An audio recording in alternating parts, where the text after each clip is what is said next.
Hello. Right, now we're live. So now we're live. Should I not say like, oh, Paul, go beep yourself and go, oh, this beep, beep.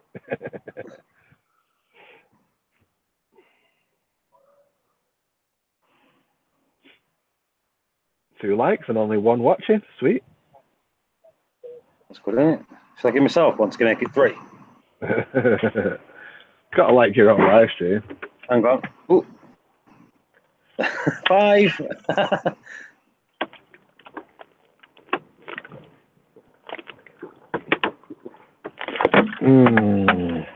Oh, warm water. Nothing better on a hot day. Tell you what, it's cloudy as shite now here. Oh, it's still flipping scorcho down here. Yeah. It's proper sunny, really warm. I've lost my truck keys. Where are my keys? Oh, there they are. Tony Lamb. Hello. Good afternoon, good morning, good evening, wherever everyone's from. It's 27 degrees here at the moment. 27? I think I just got out of the car. I think it was 23 when I got out of the car. But it's definitely cooled down since I got out of the car. Definitely. Haley's in.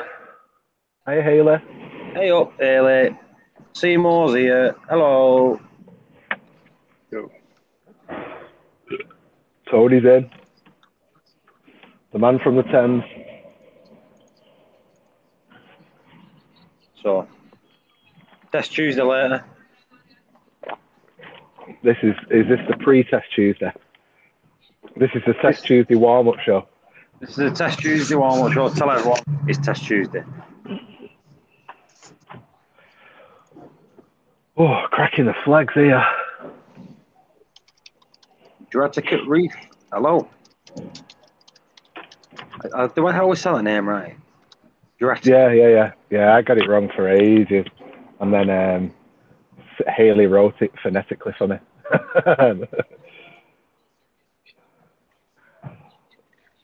Jurassic Reef. Oh, I can actually see the chat as well at the moment because I'm not driving. What's everybody up to? Is it so? Out of the people that are in now, 2 people are English, 1's American. I'm sure Jurassic is American, isn't it? Or is it? She? Can't even remember now. I've forgotten. Yeah, I'm sure Jurassic is American. Are you American? Yes. Yes. Yeah. Great car. Oh. Oh, jeez. I went to bed about 5 o'clock this morning, and I was. Tristan's there. Tell you what, you got that before. You're getting them before me, you know. Have I? Yeah. I'll bring those 2 down. You know it's Paul's stream when he has the guts to wear a snot rag. Can you boot him? I can boot him. I was going to put him. Do you know what? I was going to time him out. Time him out. 30 seconds. Time out. Get him timed out. Good man. Oh. Deserve that. 300 seconds. That's too long. Can you lift that time out? I'm trying to. Oh, no, don't do that. You know what? I've never timed anyone out before, and I thought it was going to give me an option time-wise. So, Tony, I'm sorry, but I didn't know he was going to do 300 seconds. So I'll see you in 280 seconds. This user's message will be hidden. No, well, that's not what I want to do. What am I doing? I'm deleted him. I haven't deleted him, you fool. It says... Yeah, it was hidden. You've deleted him. Unhide user from this channel. There you go. Yeah. There you go. Tony was unhidden by Aaron's Aquarium. You're welcome, Tony. Does that mean he's back? I don't know. Try. Hidden is the same as blocked. No, I don't know. We just pressed the button and we didn't realise what the button was. We pressed. Hidden, not we. Yeah. Hidden's the same as blocked. It stops him writing on the channel. Does it? Yeah. So can he write on the channel again now? I think he's still got to wait 300 seconds. So now we know it only gives you the 300 seconds option, nothing else. You could do. How long's 300 seconds? Well, 300 divided by 60. 5 minutes.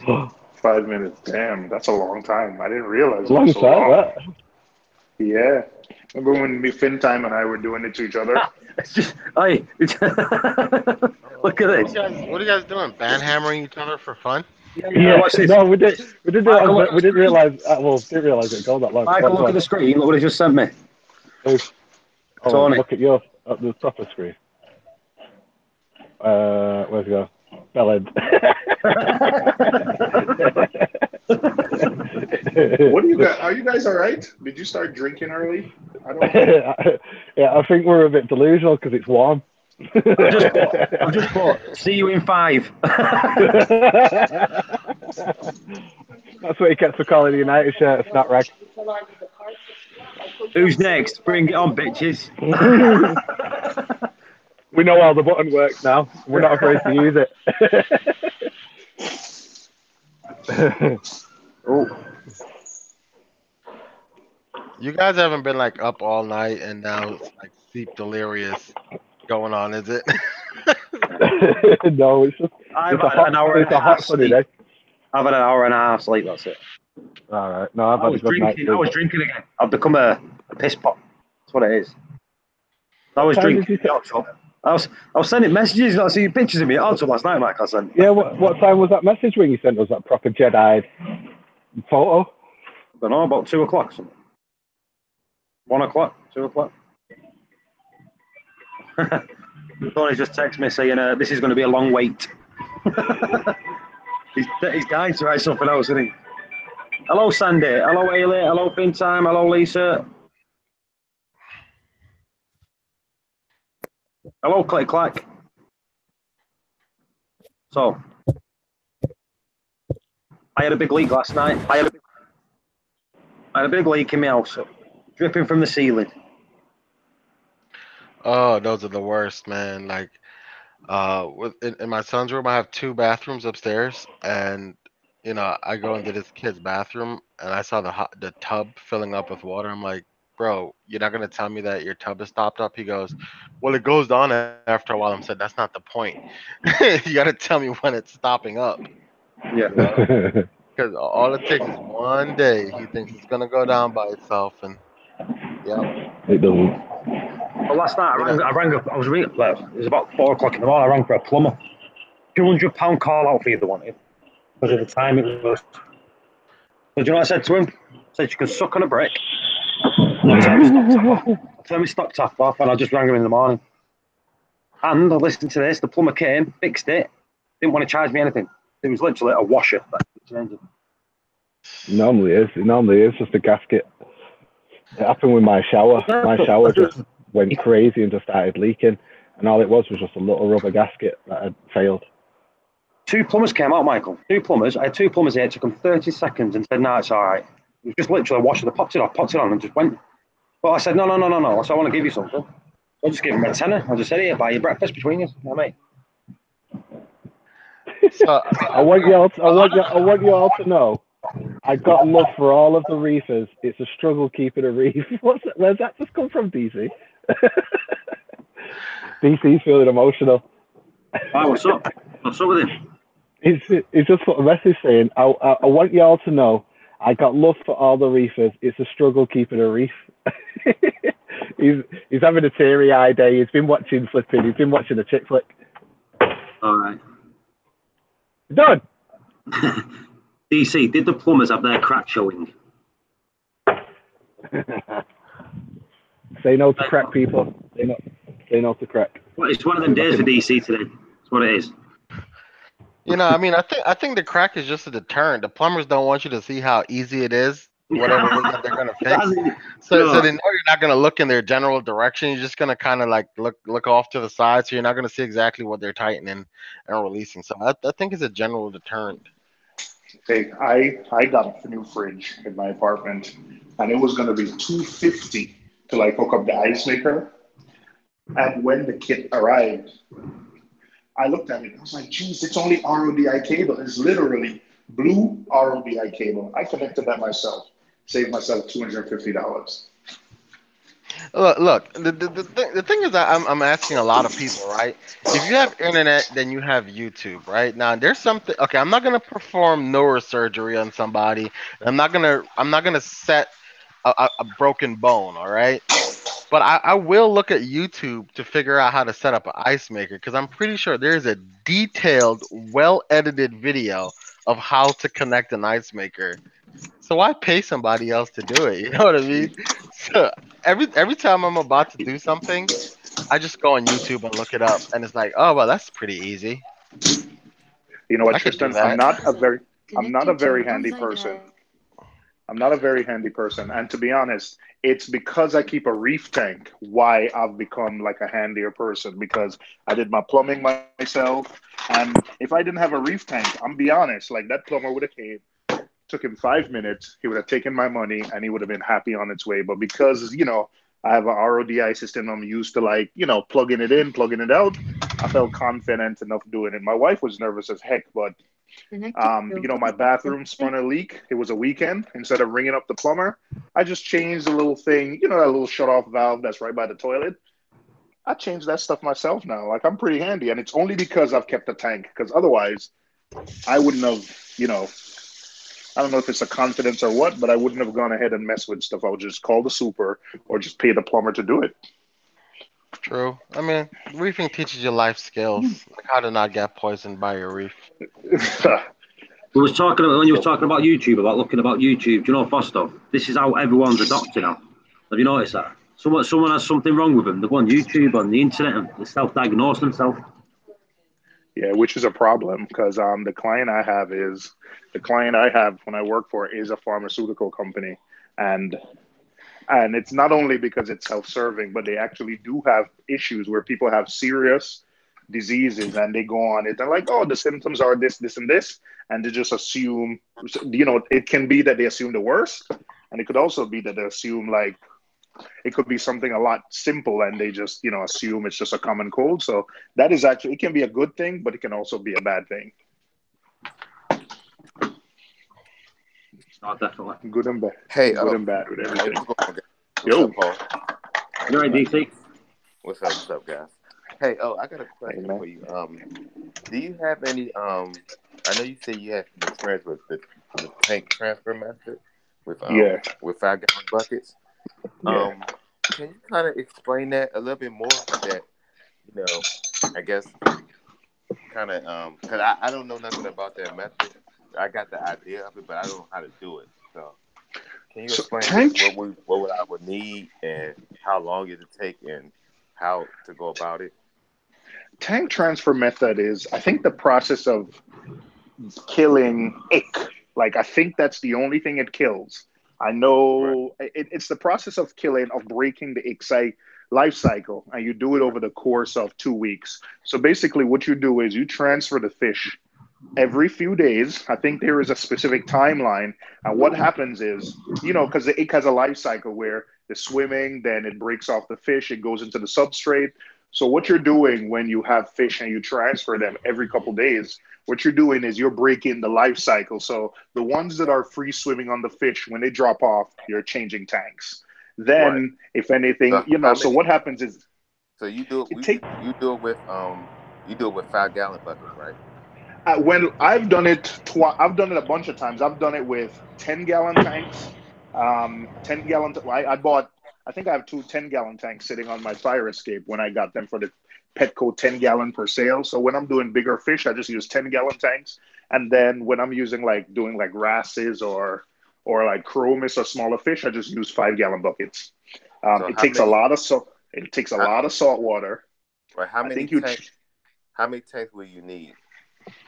You need two tanks, two tanks, two power heads, two heaters. You need two of everything because you do not want to. The thing is, after you transferred, whatever you need two of. Anything that's touching water, you need two of because once you've transferred the fish to the other thing, you have to sterilize the old ones because if you put anything wet from tank to tank, there's a chance that there's going to be an ick parasite which transfers, with the transfer, and then you're basically back to square one. So you need two heaters, two power heads, two whatever you're putting in the water wet. You need two of it.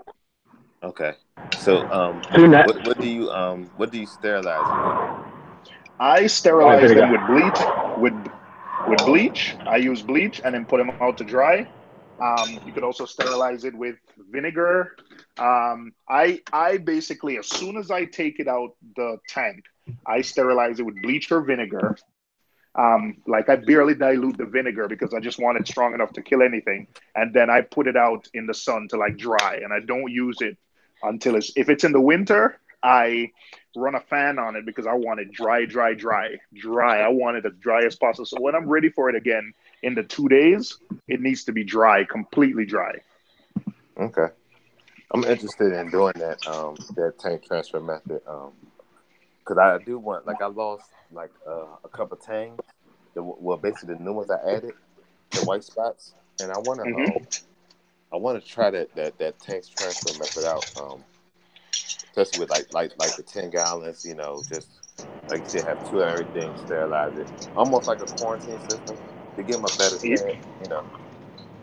It's very hard on the fish, though, DC. I'll tell you. I think over the course of doing it, I haven't lost that many fish. I think I lost one angelfish and one chromie for all the times I've done it. So it's very tough on the fish. The other thing that gives me confidence, that's Mike. That's Mike. Hey, Michael, Sorry, say something. sorry, sorry, sorry, sorry, sorry, sorry. The other thing that gives me confidence when I'm doing it is I buy, I buy a lot of fish from Live Aquaria. So when you're buying fish from Live Aquaria, the fact that you have a 2 week warranty, that's enough time to put it through tank transfer. I've Gotcha. had disease, I've had flukes, I've had other things, but I've never had ick. And again, it doesn't break like anything else. It basically only does ick. And because tank transfer method is so tough, I wouldn't recommend like treating any other parasite while you're doing tank transfer. So what you can do is after tank transfer, you can let the fish relax in quarantine for a little bit before then you try to deworm or defluke them. But tank transfer method in terms of ick, um, I think for the most part it breaks the ick life cycle. Okay. So okay, that's good information. So are you doing a hyposalinity? While you doing it, or you treating with copper? I try to match the salinity that I think Live Aquaria comes in very low, like 1.020 or 1.019. So I tend to mix it up to that low when I'm doing tank transfer. And then after a while, I'll drip acclimate them to my, reef tank salinity. But Live Aquaria for me has always come in at anywhere between 1.028, 1.018 to 1.0120. I think live aquarium salinity is really low. I think they keep it low. I don't know if it's because of ick or because it's fish, you can run it lower and it just costs less. But for me, with fish, it always comes in low. Okay.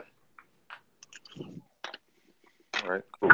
Yeah, every place that runs fish only systems, they don't run them at reef level because they don't need to with fish. So normally they run fish at like 2.1, 2.2, maybe 2.0, because it's cheaper on the salt because the fish don't need to be up there. You know what I mean? I say Who's go that? ahead and try it, DC. Yeah, I got a 10 gallon laying around. I actually got a 40 gallon laying around, a 40 breeder. So what I was gonna do is set it up like in one of my like in my storage closet. And I'm gonna buy another 10 gallon one, a 10 gallon tank. So I'll use those two as the tank transfer, and then I use the 40 as like the I guess the land stage, the quarantine, and just let it, just allow them to get a certain amount of tank salinity. So, but they'll have like a big area to swim because it's a 40 breeder. But yeah, I'm interested in trying that just because I lost fish, but I always wanted to try quarantine because I never did a quarantine on any fish that I got. I always like roll the dice, just trusting my other fish, what's there. But I want to like, cause I love the powder blue tank so much. I want to get that fish. So I want to give it its best chance. Like I even have like a UV sterilizer, like a 9 watt that I could just throw one in too to kind of help it, to help the process. So yeah, I'm interested in that method.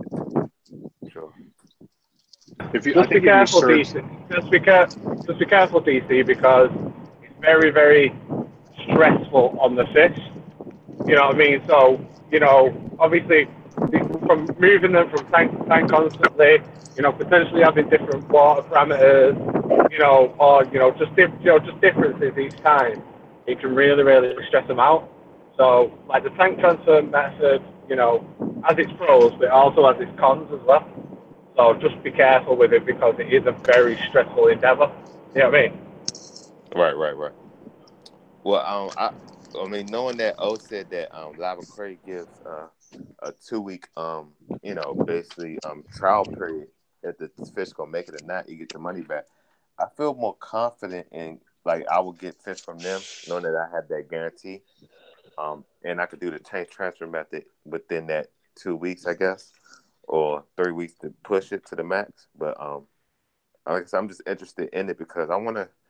Like I said, it's certain fish that I know have that's just prone to white spots, and my the powder blue and the purple tank, they had it real bad in my tank, and all the other fish, all the other 3 tanks, they got it, but they just do well. Like they'll shake it off after a couple of weeks. But those 2 they didn't make it. So I want to add those 2 tanks back in my tank, and I know people like, your tank ain't big enough, whatever, aggression fight. But I at least want to do everything I can for my situation to house those fishes. So I'm just interested in different methods and different ways of doing things. So Yep. I like sensei. Nah, I like Live Aquaria for that, for the 2-week, for the 14-day guarantee. And they're pretty good. Yeah, they're pretty good with it. I mean, I don't have a huge loss rate with Live Aquaria, but I've even they're pretty good. They're pretty good with the guy. They usually don't give me. I think there's ones when I bought an expensive fish, they asked for pictures, but I had the pictures ready because I used to buy from saltwaterfish.com, and they ask for pictures. They put you through a whole process of like verification to give you your money back, and even then they don't give you your money back. They give you credit, which you then have to order, and then they don't give you on sales. Yeah, I've stopped buying from them. But Live Aquaria, they give you the option of, do you want your money back or do you want a credit? Mm-hmm. Yeah. So, what you think about running UV sterilizers on your QT system? I've only been running a UV sterilizer now for about a month, so I don't know enough about it yet to like even. And I'm not running a UV sterilizer, to be honest. I'm not running a UV for any kind of ick or parasite. I'm running it because it helped me. Like I was battling dinoflagellates, and it helped me kind of battle, like kill off the last of the dinos. So I'm not using it for for ick. I'm using it for that process. So you got to ask somebody else. I don't know enough. I think Paul's running UV to his display, so you can ask him about what he thinks about it. I think all his return water to his tank goes through a UV sterilizer. Yeah, it does. It goes straight through the pipe, yeah, all the way through. But I don't use it for parasites, and I use it really just to keep the glass clean. So yeah, I can verify that by using the UV sterilizer, because I got a bunch of fish. I mean, my nutrients are low, but I do have a high bio load. I've always had a high bio load, and that's one thing. When you had ozone, you didn't have to clean the glass as often, and UV definitely, it's not as good as ozone, but it does kind of help. I don't have to clean the glass. It's pretty good. Safer for you as in your family in the house. Yes, absolutely. When I was using the Vertex skimmer, when I was using the Vertex skimmer, it was the way it works. It pulled in exactly what it needed from ozone. In the case of with the new skimmer, I have the Tunzi skimmer. You kind of have to push the ozone to it, and like you have to make sure you have to push 50 liters per hour. And how am I going to measure the air draw? So I didn't even bother. I didn't want to try. I kind of smelled a little bit more ozone coming from it. And the way this skimmer is, it's not so easy to tell. It's not so easy to tell. I don't know. I didn't feel comfortable doing it with this skimmer. Man, listen. Oh, that skimmer, that Vertex, I didn't even have to tune it or break it in. I had to tune it a little bit, but man, that thing skimming like a champ. Yep, I like those Vertex skimmers, man. They're kind of hard to break in, at first, but not this one. It was doing good. So I think I attribute that to you not cleaning it well, which I thank you for. Yeah, I like that skimmer's a beast, man. Yeah, it's a beast. Need a tall stand though, because it's right there at the. It's tall enough. Have you heard about the new stuff from Triton, PC? That thing ICP is tester. dwarfing it.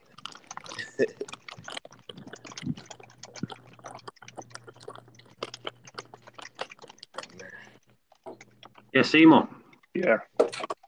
Tell people about the new thing from Triton. Whoop, whoop, whoop. Hold on, take it from there. No, I'm sending an email. I'm sending an email, and I am terrible at multitasking. I am terrible at multitasking. Tell me we're doing something because he started repeating his sentences, and when he repeats his sentences, he's focusing on something else. You can always tell when Timo's distracted. Oh no.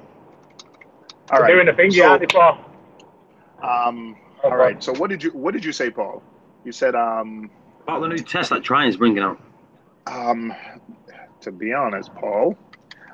So I think to be honest, Paul, you probably know more about this test than I do. But from what I see on Triton's Facebook page, they are releasing, the Triton test doesn't test organics. So it looks like they're releasing a new test to more do like carbon. I'm not sure what type of carbon yet. What is it? Nitrate, carbon, and phosphate. Alkalinity. Well, they already test phosphate. Alkalinity. No, but that's carbon. That's a test on its own that they're doing. And they're bringing a test out for that. So if you just want to know what like nutrient levels are, so you don't get like algae and cyano and all that stuff. Because cyano's usually carbon based, isn't it?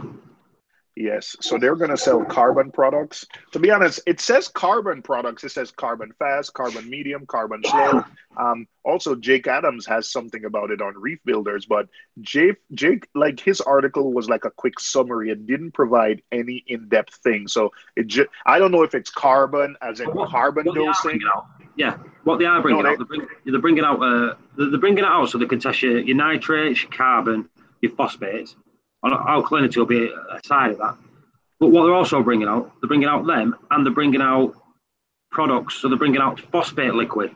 So if you need to raise your phosphates, they're bringing out nitrate liquid. In case you need to raise your nitrates, they're bringing out carbon liquid. In case you want to raise your carbon. So they're doing it like that. You have to dose it as well. So if you look at phosphates, they literally got I think it's a phosphate liquid. You can dose phosphates into your water to raise your phosphates up. One question. So that carbon that they've released, what kind of carbon is that? That carbon as in carbon dosing? Is that what that carbon is? Because I wasn't sure on that when I was reading it. It just says carbon fast, carbon medium, carbon slow. And my takeaway from that is it's just giving you some liquid. It's like vodka or vinegar. And it's whether you want to dose want to bring down your dissolved carbon. It'd be dissolved carbon, won't it? What you need for your Redfield ratio. Wait, but okay, again, because people keep saying carbon for Redfield ratio, is that the same carbon as in carbon dosing? Like I was never clear. Yeah, it will be. It will be.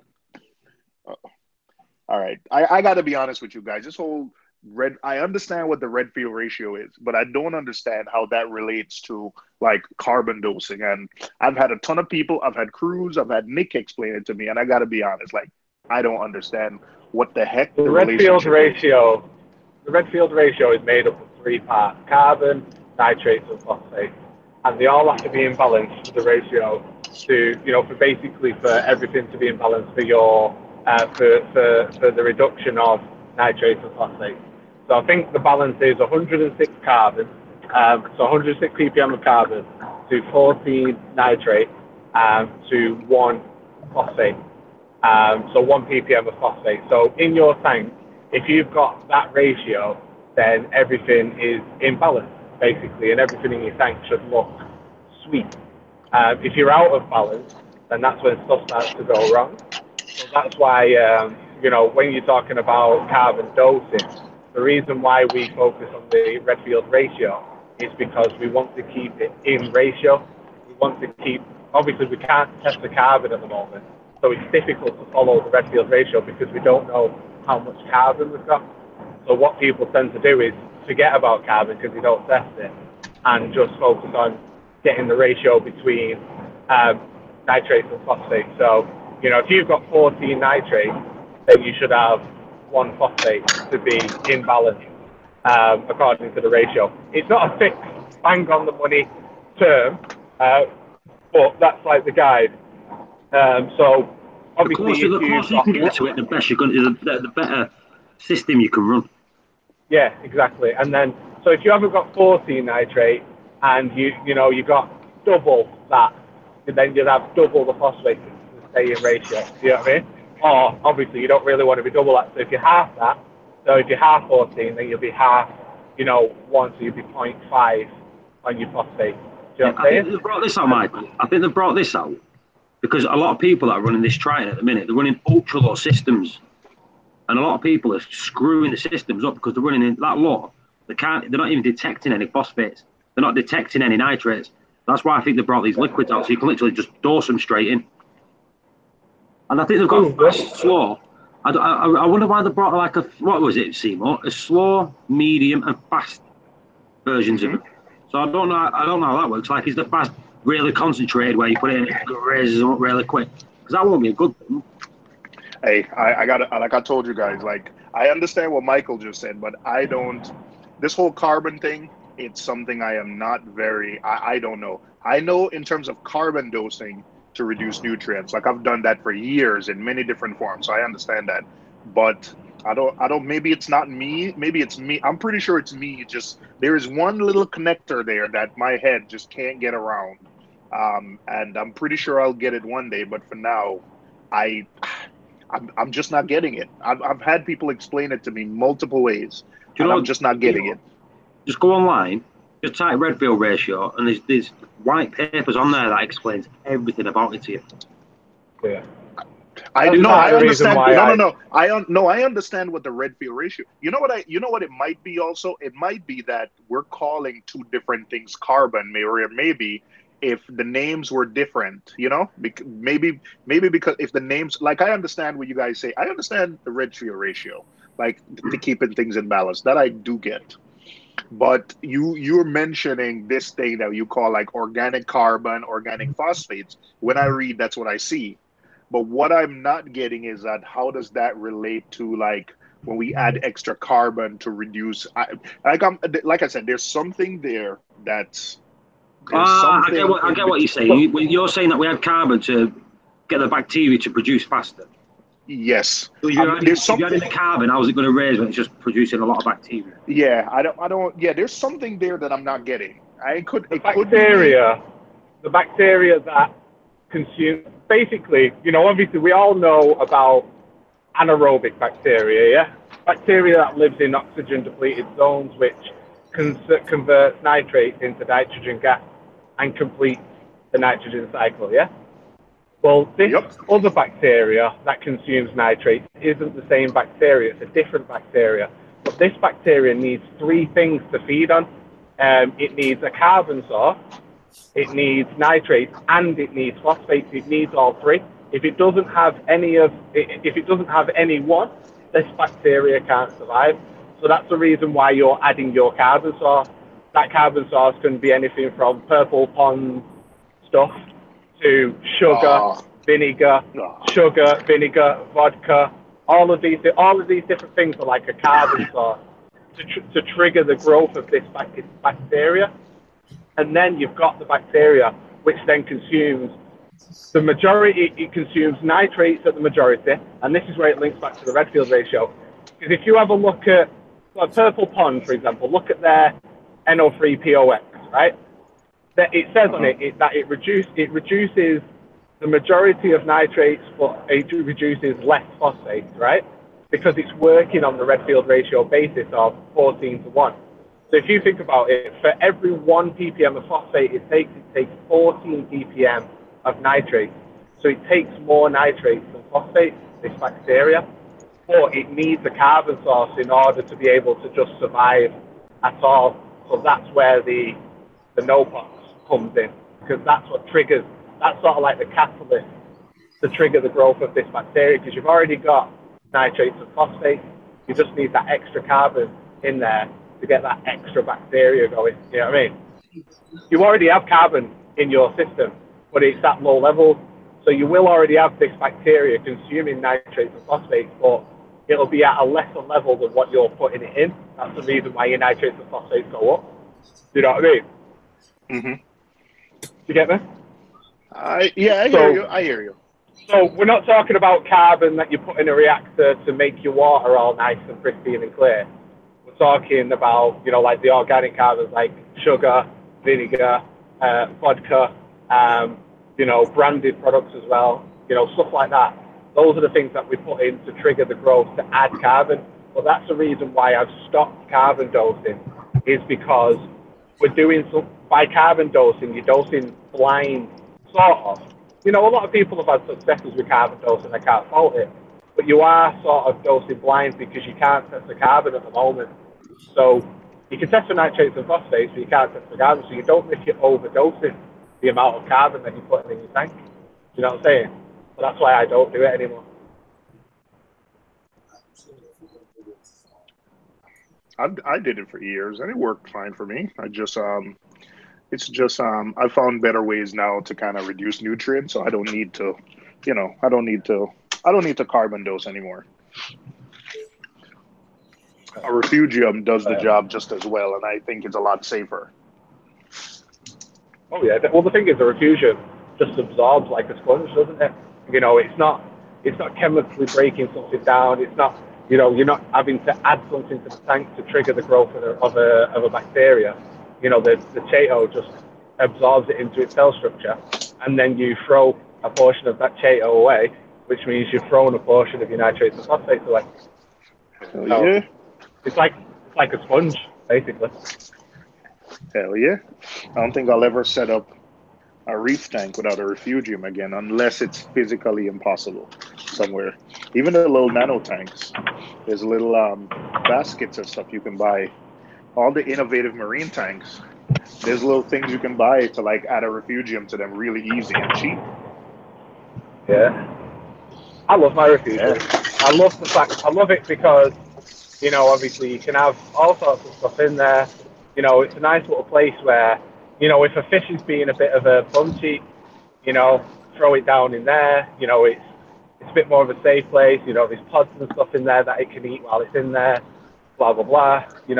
Obvious as well, you can use it just to grow pod cultures, and then like what I used to do with my anthropods by sticking a sieve in there and then putting fish food in it, so all the amphipods climbed in it to eat the fish food, and then I'd pull them out and put them in the main display for the fish and stuff to eat. So I love refugiums. I don't think I'd ever run a tank without one either, because there's just so many pros to them. Hey, I got a question for you, Michael, and maybe if OGs is listening. In the freshwater realm, is there not an equivalent to a refugium in freshwater where you can grow macroalgae? Planted tanks are basically refugiums, depending on, because the thing is they all work in the same. A lot of people, obviously, because plants in the freshwater world consume nitrates and phosphates to grow. You know what I mean? Yeah. So that's why a lot of people don't even filter the water, because water out the tap naturally has phosphates in it. I think my water out of the tap has 0.5 ppm of phosphate out of the tap. So that's why a lot of freshwater keepers don't filter the water, because it has nitrates in it which the plants want and need. It's not like a bit opposite, to what we want. They actually do want nitrates and phosphate to a degree. It's the same as us needing nitrates and phosphates for our corals. You know what I mean? They need them for their plants. But if they have too many, then they'll get pest algae as well, just like we will. You know what I mean? They'll get things like blackbeard algae and just normal green algae growing all over the plants and out-competing the plants for nutrients and then killing the plants. So it sort of like works in the exact same way, really. So like the planted tanks themselves are refugiums. I actually, when I had a discus tank back in the day, I built a refugium in my sump for the discus tank. So I had the nutrient export in the sump. So rather than using obviously macroalgae, you just use plants, just normal plants. So it's basically the exact same thing. The thing is with saltwater and with reef tanks and planted tanks, for example, the borderline identical. You know what I mean? In how we keep them. We've got to know what lighting we've got on it, because we've got to make sure that if we've got plants that demand light, we've got to give them the right type of light so that they can grow and they can keep the color and stuff. We've got to dose the water with, potassium and iron and stuff like that. So the plants have got the nutrients that they want. You've got to either have enough flow or shallow flow. Whereas we're degassing our tanks by, pointing power at and stuff like that. They're doing the opposite. They're pumping CO2 into the tanks because the plants want CO2. You know what I mean? The plants sort of like demand the CO2 to grow. Certain plants really demand the CO2. So rather than degassing, they're doing the opposite. They don't want to degas. They want to pump CO2 in. So there's loads of similarities between plants and coral tanks. Loads. That's why I think people that can keep planted tanks can very, very easily keep a reef. Yeah, I've seen some planted tanks that are nice, but it's just not for me. I don't think it's for me. I kept one for a year, but that's before I thought, that's because I thought I needed to start with freshwater. But in the end, it just ended up being so frustrated. I just killed everything anyway, so I just turned it into a reef, and I never looked back. I'm a reefer by heart. That vibrates. I'll do like Paul going, whoop, whoop. Michael, it's raining. It's raining. Is that Jeeves? Is that Jeeves? Jeeves is here. Hey, what's up, Jeeves? What's going on, fellas? Chilling, man. Holding it down like gravity, Yeah, it's raining. It's just started to get really cloudy here, to be honest. And it's dropped down to 20 degrees. It was 27 degrees about half an hour ago. We've test Tuesday. What time does test Tuesday start? I might do it about 8 o'clock my time. So what time's that yours? I don't know. 3 o'clock Eastern. 3 o'clock. 3 o'clock Eastern, 12 o'clock West Coast, is it? I'm gonna go home on my lunch break and grab a water. Biscuits. Oh, that's actually a pretty cool idea, DC. Who's that staring at us with a flipping Tony? With an answer? Oh, is that the governor? Staring down at us there like the governor.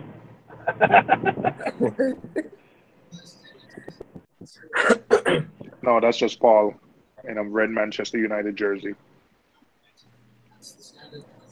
Check this out, right? I've got a van to the side of me.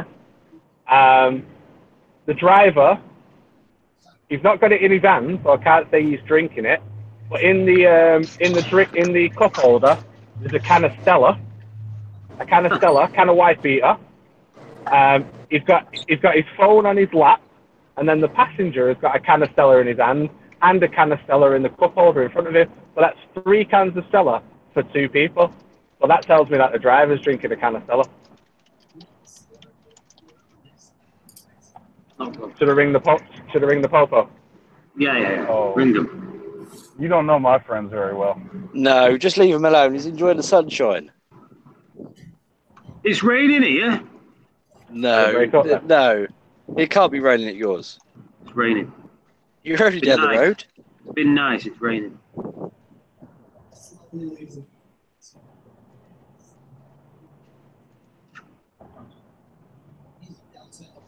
Yeah, right. Test Tuesday. Do test Tuesday about 8 o'clock. Make sure everyone's got the test kits ready.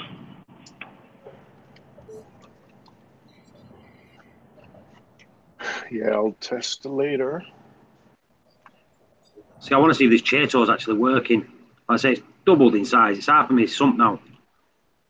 Filled half of my sump up. In fact, Zemo, remember when I showed you when I first got it, it was in the little bowl, wasn't it? Are you showing it now? I can't see. Hang on. No, I'm not showing it now. I'll show it in a minute. I'm having a bag. I'm having a bag in the rain under my gazebo. Should get me hot tub, shouldn't I? Whoop, whoop.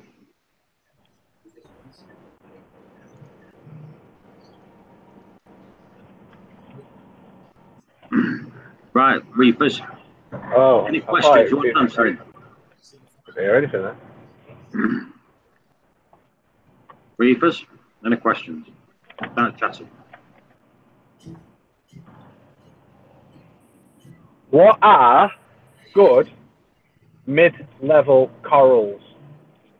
Everybody that's in here right now, in your opinion, what are good low-level and mid-level corals? See this is a question where it's impossible. How long's a piece of string? Are you talking low level, mid level in the tank? Yeah, but it's impossible. It's impossible to say. Because one, it all goes off what lights you're using, what power you're using. I'd say 8 cans. Yeah, what? 8 cans. 8 cans for what level? Low level? For lower. Low level. Well, I've got 8 cans growing in the shade in my tank. So. That's low level then. Completely covered. There's no light. Low light pen whatsoever. There's no light hitting them, direct light hitting them. They're literally covered under my frog spawn and my Monty, and they're growing well. Oh yeah, that red one. Yeah. Well, the thing is, that one's a Lobo is a good low level coral.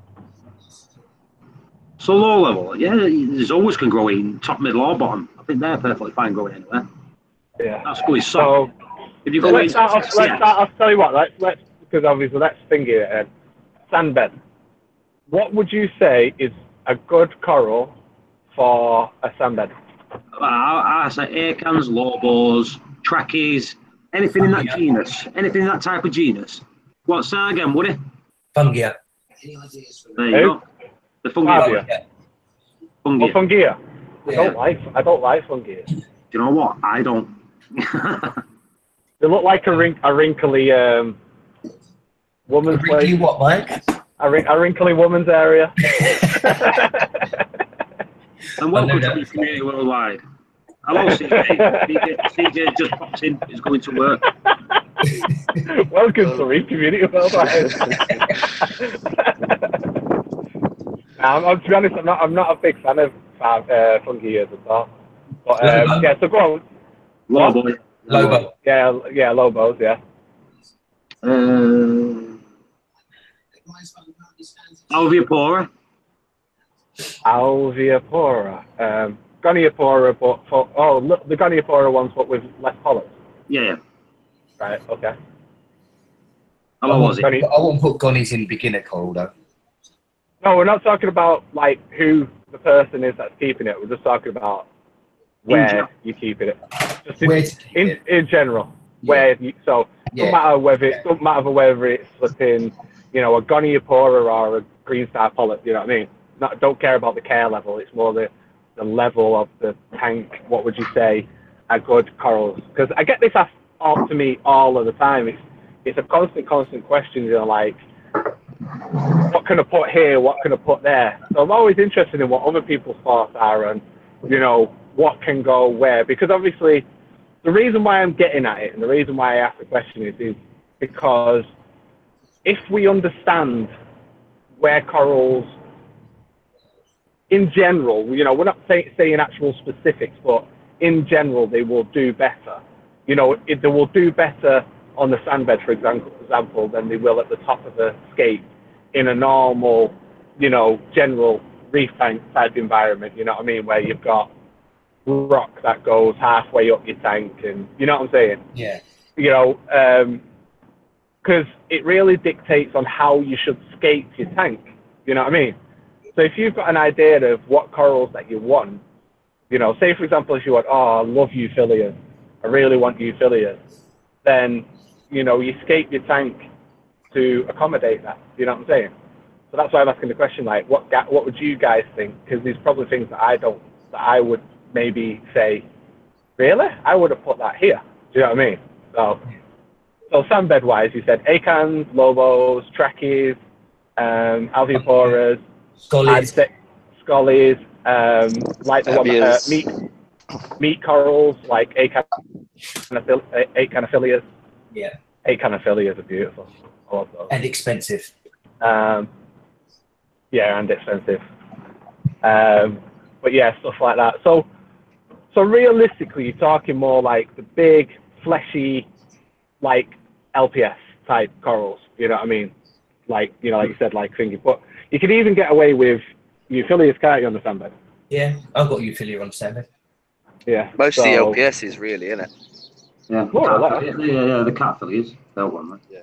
Yeah, cats will go on the floor. So you could probably say with every single one of those, maybe barring like acanophilias, you could probably say more or less every one of those could go mid-level on the rocks as well, couldn't you? Yeah. Galaxia. Okay. Someone said Galaxia. You know, to be honest, you know, I've never, ever seen a Galaxia. No, I've had one. I had one. Never seen one. I've heard people talk about them, but I've never seen one. It got sold to me as an SPS. And then I realised it was an LPS. So. Well, Michael, if you ever find your way to North Carolina, I'll give you a friend of mine. Whoa. Sorry again, Tristan. No, I was going to say, Michael, if you ever make your way to North Carolina, I'll give you a frag of mine. I have a giant one. It's probably 9 inches by 8 inches on my sandbed in the back, stinging the bejesus out of my Kenya tree. What does it look like? It looks like teeth. It looks like green teeth. It looks like a mini torch. Yeah, it looks like a mini torch. Mine is green, and it has like teeth. If you irritate it, you see almost individual little heads in kind of like a toothy looking pattern, and it comes out with these little short green polyps. But those little feelers, almost like little torch heads, have a nasty habit of putting out. I mean, I've seen stinging tentacles as long as about 8, 9, 10 inches coming out from a Galaxia, just reaching around the fish tank looking for something to kill. Wow. It is quite a challenging coral as far as placement is concerned, but it's beautiful in its own right. If you can find a place, I think it's suitable for those folks that have a lot of sand space where most of their corals are up on rocks or very open scape where you can kind of put it in a place by itself. Because it'll keep growing by itself. It'll keep getting bigger. It'll calcify its own material. You don't need to like put it on a rock for it to encrust or anything like that. It'll just keep sucking calcium and growing itself. But mine started off at around like a 4-inch by let's say about 3 by 4-inch piece, and now it's very large, very very large. Right. So where did you say that you keep that?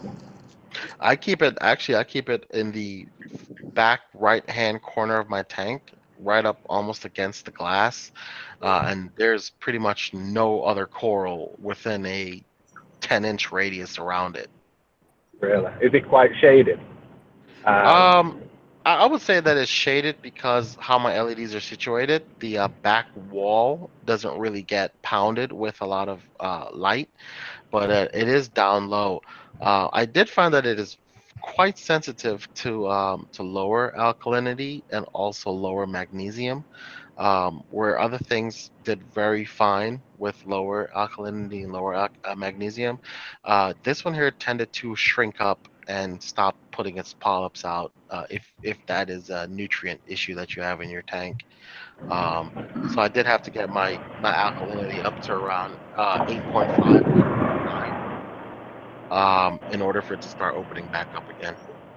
Sorry guys, if I get really loud, just let me know because I've got my windows closed so it's not loud on the stream. But I think I'm going to pass out. I'm going to have to open my windows. The air conditioning's not working. So Michael, you asked, what would we put on the sand bed? One question that I've always been curious because each of us are, different skill levels, different opinions. What corals do you guys think should be left in the ocean? And for me, I would say that Gonopora, the flower pot corals, I think should be left alone and left in the ocean. Sun corals shouldn't. Sun corals as well. Not be taken out because I've never known anyone to keep them for a set amount of time. Another one that I don't think people realise that they never last long in the systems. Now, euphyllias are really good for systems. Everyone got some and they grow well. But torches, just a torch euphyllia, people don't keep them that long. They seem to just die off and the heads pull away. But what was it? Is it the plating euphyllias? They should be taken out of the ocean. Wall hammers and the wall. They should be taken out of the ocean.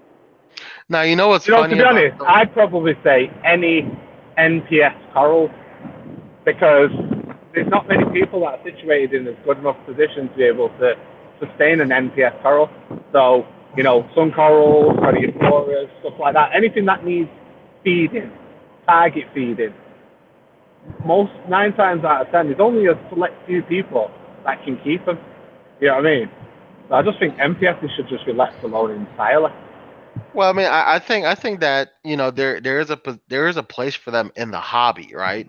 But I just think that there is one thing that it's not easy for hobbyists to get to, and easy enough for hobbyists to want to keep doing.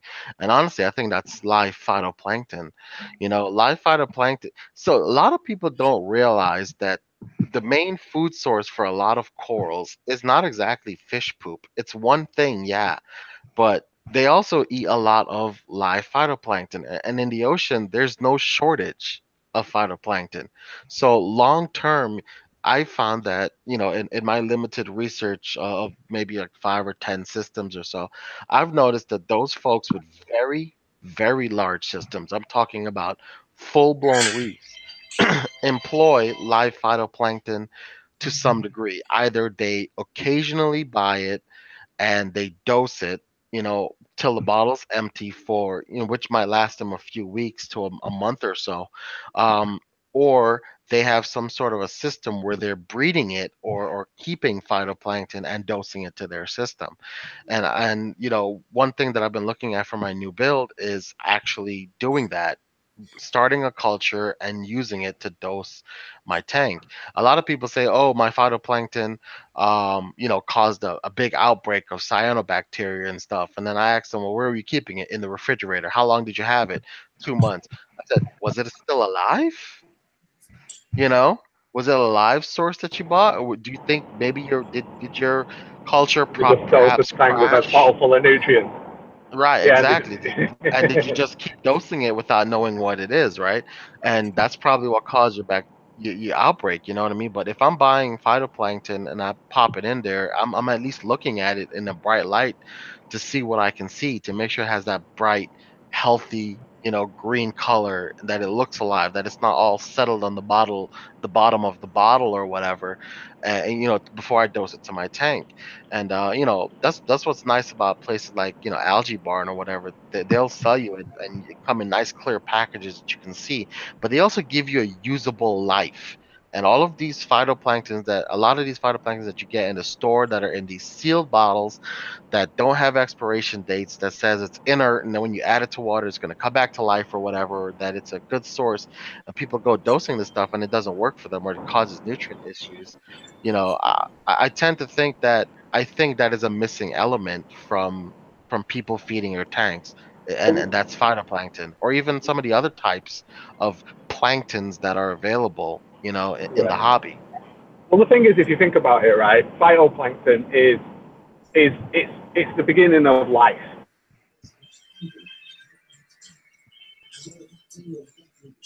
And he went.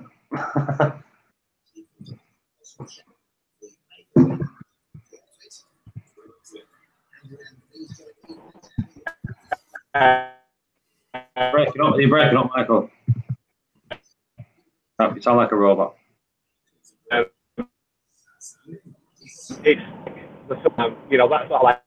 Michael, no one can hear you.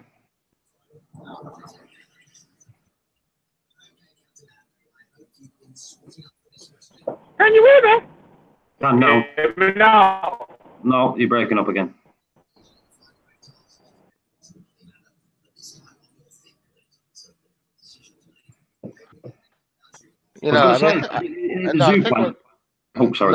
I was gonna say that. I think what Michael was gonna say that phytoplankton is kind of like the start of life, right?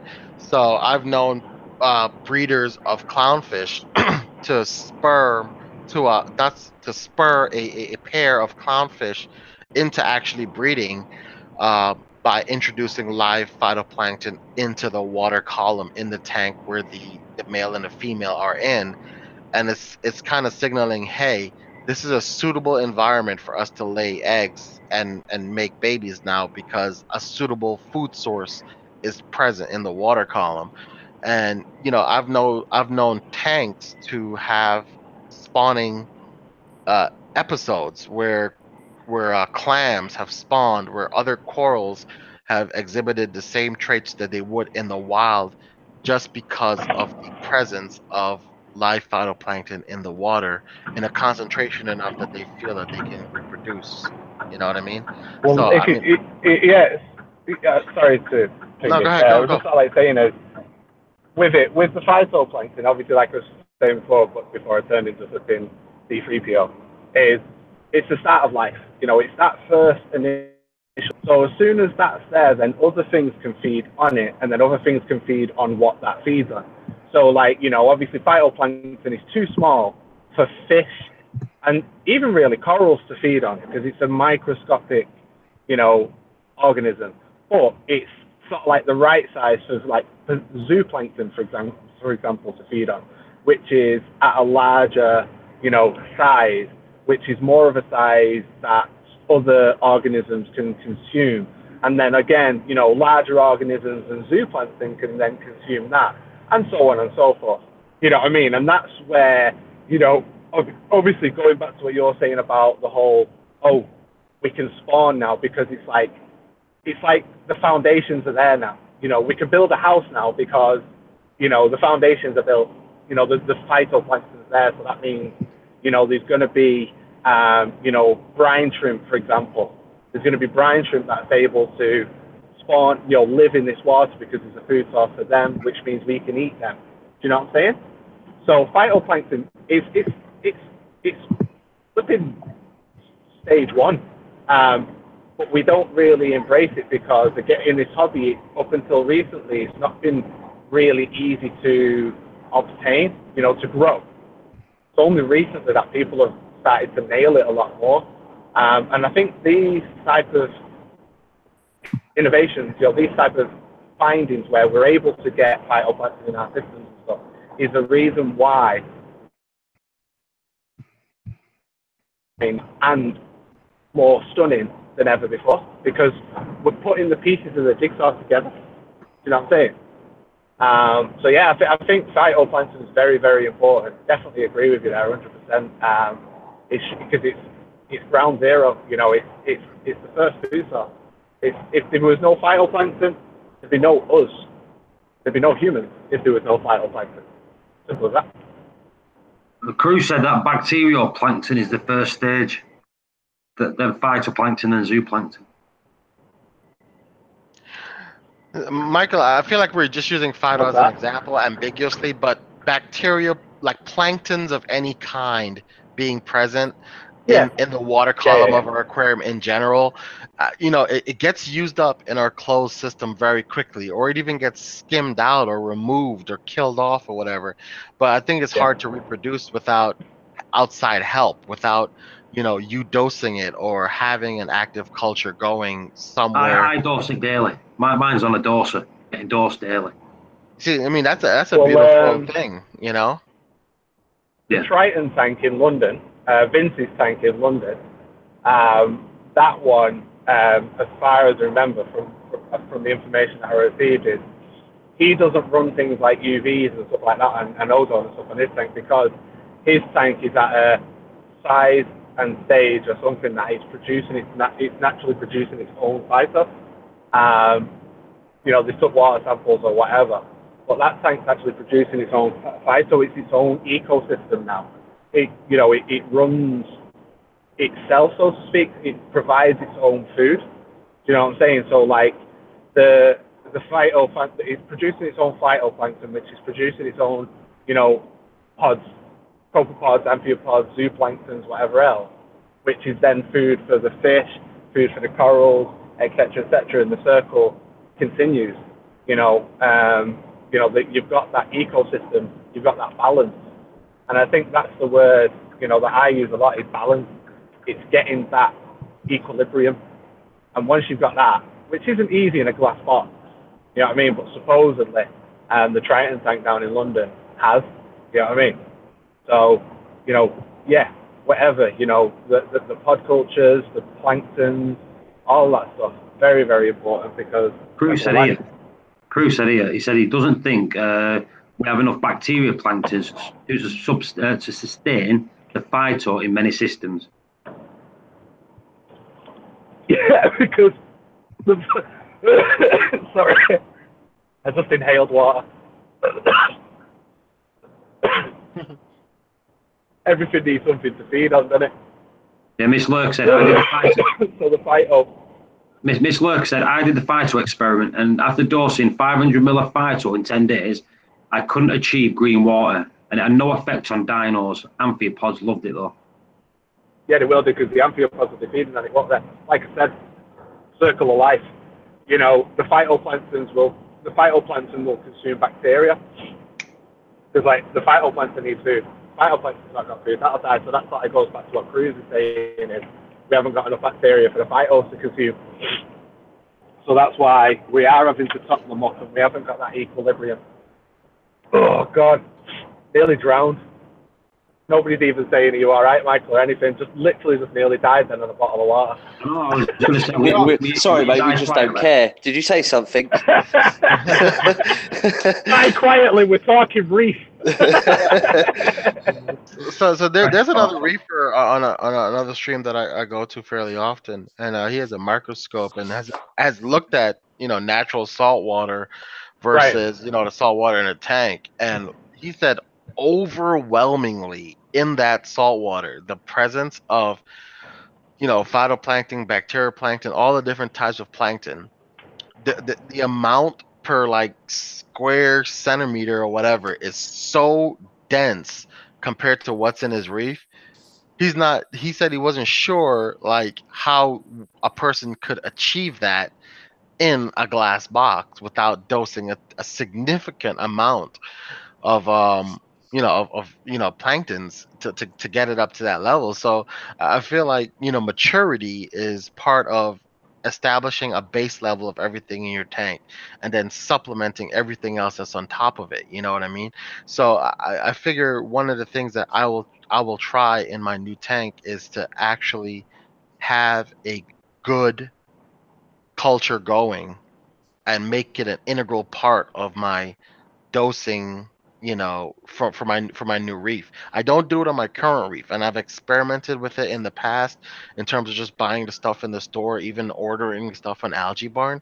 But I feel like if it's an integral part of any big system, and maybe that's why a lot of larger systems are more stable, because they have areas where these planktons can reproduce, without getting killed off or eaten up in the main display. Yeah, and obviously there's larger quantities as well, because if you think about it, when you look at a reef, you look at parrotfish, for example, they blast through coral reefs. They munch hard corals like us eating a bag of chips, like what I did there, speaking for the Americans. Yeah. But you know what I mean? They blast through them like that. But although they crunch away at the reefs like that, the reef still exists because there's balance. There's only enough parrotfish to consume a certain amount of coral, because then you've got other predators like sharks which eat the parrotfish to keep their numbers down, etc. There's balance. Whereas in smaller systems, you've only got like, maybe, for example, put one predator in there, and that one predator can decimate everything in the space of a couple of days or a day, because the box is so small. So that's why you have to supplement, because the tank just can't keep up. It can't produce enough to keep up.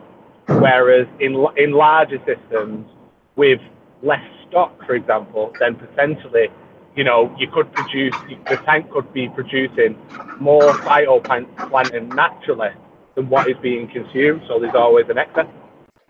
So, I think that's probably what you're saying about, the larger tanks, looking thingy, because maybe it's because they can produce naturally on their own a larger quantity of whatever it is in comparison to the amount being consumed.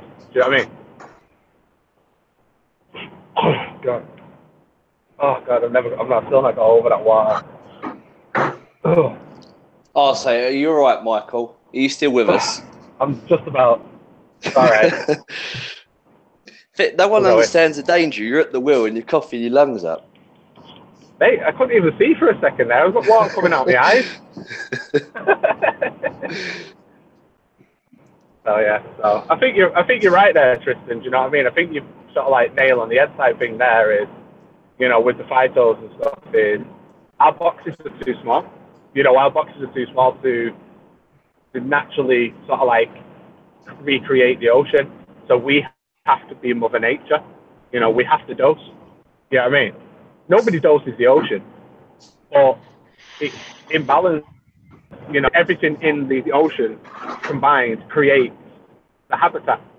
So we're trying to recreate that, but we're not putting everything in place that the ocean has in place. So we've got to act like Mother Nature and do those things that she isn't doing herself in our tank. Well, you know what I found amazing was when I went to Reefapalooza. I wouldn't say I learned anything crazy there, other than maybe Paletta's talk that he did on coral coloration. I learned some things there. But one thing I did learn was from a vendor that really didn't seem to have a ton of people around him, and that was I believe it's called Easy Reefing. But basically, he had these five giant acrylic tubes that were lit, and inside Easy of each booster. tube, Easy Reef, booster.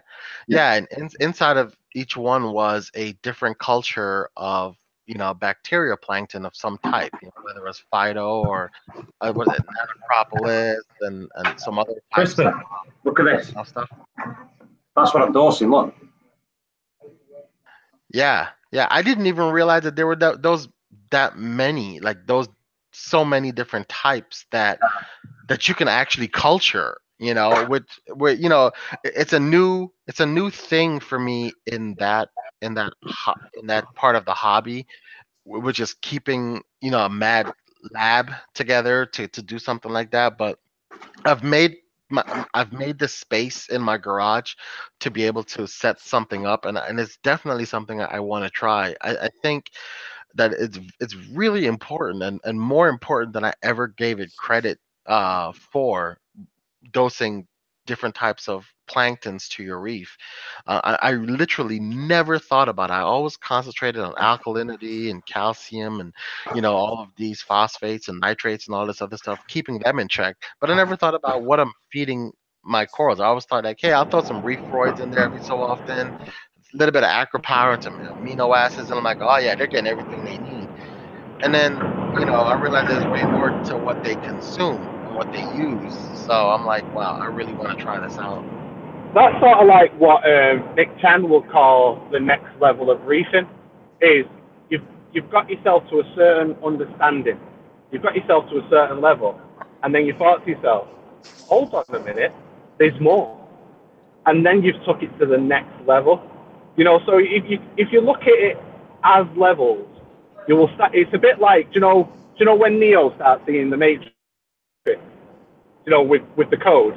At first he just sees code, but then he actually sees the Matrix. That in a way where, as you start to progress through the hobby, you start to see different things. Like you were saying about the importances of phytoplanktons and stuff like that. Originally it was just more the case of, oh, I just need to do a water change and I don't know why, I'm just doing it. And then it's the case of, oh, I need to do a water change because I need to keep my alkalinity, calcium, and magnesium in balance.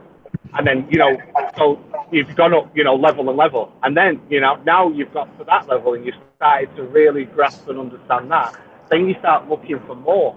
Then you start realizing, oh, wait, bacterial cultures, phytoplanktons, this, that, and the other. Now you start seeing the relevance of those, which then takes you up a level again.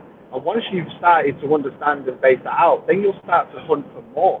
And that's what I love about this hobby is every time that we think we know, we don't know.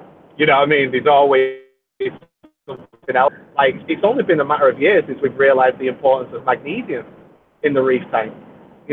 Up until a couple of years ago, people never even knew what the importance of magnesium was.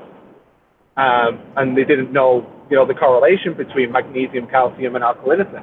So there's levels, and, you discover those levels, and you progress, and you're like, wow, this is something that I never thought of.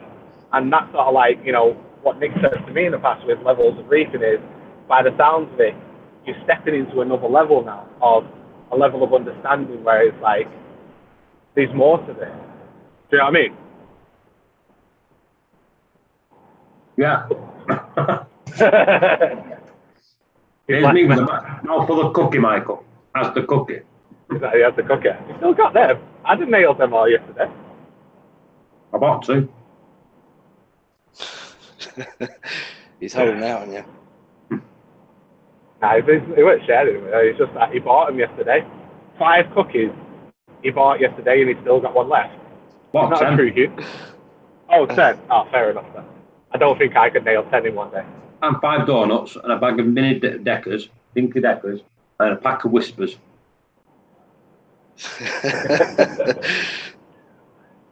Yeah. It's like plankton. When mine ran out, at first, when it was plugged in, I never thought anything of it. I mean, you think, yeah, not really doing anything, because I'm not dosing that much of it. And you realise when it runs out, and it's not dosed for a couple of days, you can see the difference in your coral straight away. It's like now. It's like when Michael come to my house. It was on the street. What was it, Michael, 2 weeks ago? 2 or 3 weeks ago now, yeah? Yeah. Cut a coral off. So I snipped a coral off. Proper bone. Now it's grown out, and it's got like 3 different polyps in it from 3 different sections, Michael. Do you know what I mean? Now, if I don't think I was dosing plankton, I don't think the coral would have recovered quicker. As quick as it did, shall I say. I think it's because I'm dosing that, and the coral's just thriving. So it just grows straight away, no matter what I clip. Yeah. I think that could be that. But I see the difference when I don't. To be honest, like I'm always saying, what's the difference between mine and your tank? Because virtually when I tank's the same. You know what I mean? Run off the same coming into our home. Can you hear me? You're going in and out. It looks like a robot. Am I cracking up? Mike, come on. You're all right now. Have I gone off? No, you're all right. What? You're okay. Weird on my end. Yeah, you know, we're connected to the same reservoir. You know, what? No one said nothing. I'm well delayed. Something's not right. I'm on a massive delay. Just jump out and jump back in.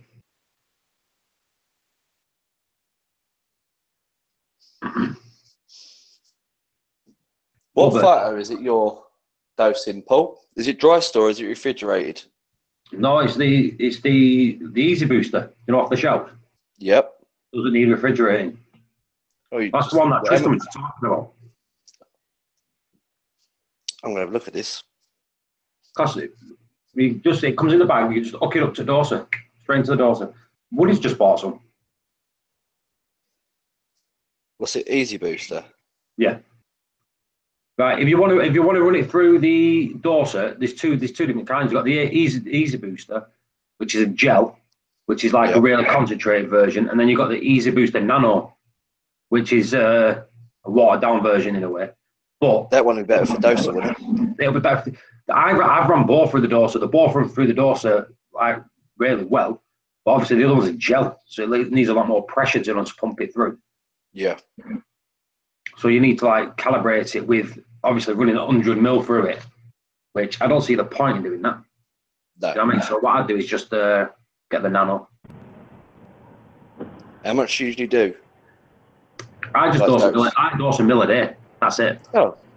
I think it says dose 2, but I'd rather just dose a mil. You know, it's getting it every day. So, well, I'm not wasting it, and I know that if I buy a pack, it'll last 250 days. Yeah. Well, it should last 250 days, but what I did, I got the lid, did this, and then I seemed to go like that, and it just went. Like that Ocean, have you seen that Ocean Nutrition Nutri Shots? Where you can just squirt them into the tank. I tried them, made a mess. I've had everything of Easy Reef. I've even got the SPS food, Easy Boost, the Easy Reef SPS food. I've got the mastic. I've got everything that they've brought out. I've had. You there, Michael? Yeah. Sorry if I was talking over anybody or anything earlier on. It's like everything seemed weirdly delayed. You know, I didn't know whether like I heard somebody talking and they wasn't, and then it was, and it was weird. And like you were saying, it was okay, but on my end, it wasn't. It was proper like, do you know when you're talking, but the video was moving dead fast, but the talking was normal. It was weird. So apologies if I spoke over anybody or anything. Well, you didn't, so you're good. I didn't. Just in case, I don't want to speak over people. You know what I mean? If I did, I apologize. Right. So you were saying we've got the same water. All right. Yeah, so we've got sort of like the same water and we're coming from the same reservoir. You know, we live in close proximity to each other, so, you know, climate, everything else, if you want to start getting giddy, is more or less the same. We both run max spec gyros as our power heads. We run different lights, but in essence, inside the lights, they're almost the same. You know, we run the same chips, we run the same pre-LEDs inside our lights, even though I run the focus when you run the Radions. On the inside, they're not far off different, if they are different at all. So light-wise, we're basically providing the same thing. Structure-wise, our scapes are a little different, but, you know, coral-wise, we're not far off different either. But, like, say, for example, you're talking about that John Deere Lepto, and you're saying that bit that you cut off for me was almost completely healed, whereas the bit that you cut off, which I have, has just started to hunker down now into the rocks, but it hasn't started to grow yet. So, you know, and like you were saying about that, like some of your other corals that grow dead fast, but mine just don't seem to do. So I'm trying to think, what is the difference between me and you? What am I doing that what am I not doing that you are doing or whatever? Is it phyto? I don't know, because I don't dose phyto. That's the only thing that the dose that you don't. Even if you two do exactly the same thing, step in, step out, it's still going to be slightly different in one way or another. Yeah, it should be, but potentially. But like say for example, Paul may get double or triple the growth rate that I get. But obviously, we've been doing Test Tuesday for a while now, And even our test results are not that far off each other's. You know what I mean? You know, slightly elevated nitrate, slightly elevated phosphate. Alkalinity is around, well, my alkalinity has been a lot lower than his recently, but normally my alkalinity is at 8, so is his, you know, blah, blah, blah, blah. It's like, what is it? You know what I mean? Because I've never, in all of my systems, and I know obviously I don't stick with my systems long enough, but I've never truly experienced growth. You know, like, not like he does. No, I know what you mean. You know what I mean? It's like, I'll look at his tank now, and then in 6 months it'll look completely different. I'll look at my tank, and then in 6 months it'll be slightly different. Do you know what I mean? I think there's obviously the thing of, I'm looking at my tank all the time, and I don't realise when stuff's grown, until I look back at pictures and go, oh wow, that actually has grown. You know what I mean? You know what? I'm saying it's not doing anything, but actually it is. That weren't there before. Yeah, that's what I mean. It's one of those where it's like, I think it seems to be, mine seem to grow up, but don't seem to base, whereas Paul seems to base quite fast. Do you know what I mean? So I don't know. I ain't got a clue. Thing is, it could be anything. Even Paul might put his hands in the tank less. You think everything we do? I don't put my hands in the tank at all. Put my hands in the tank every single day. Or I better start putting my hands in the tank. I might put my feet in and start paddling in there. I manually feed my fish, so I put a cube in and I hold it in the water near the power head, and I get all the fish coming up and eating out of my hand. You know, like the wrasse and the tangs all come to my hand and eat out of my hand.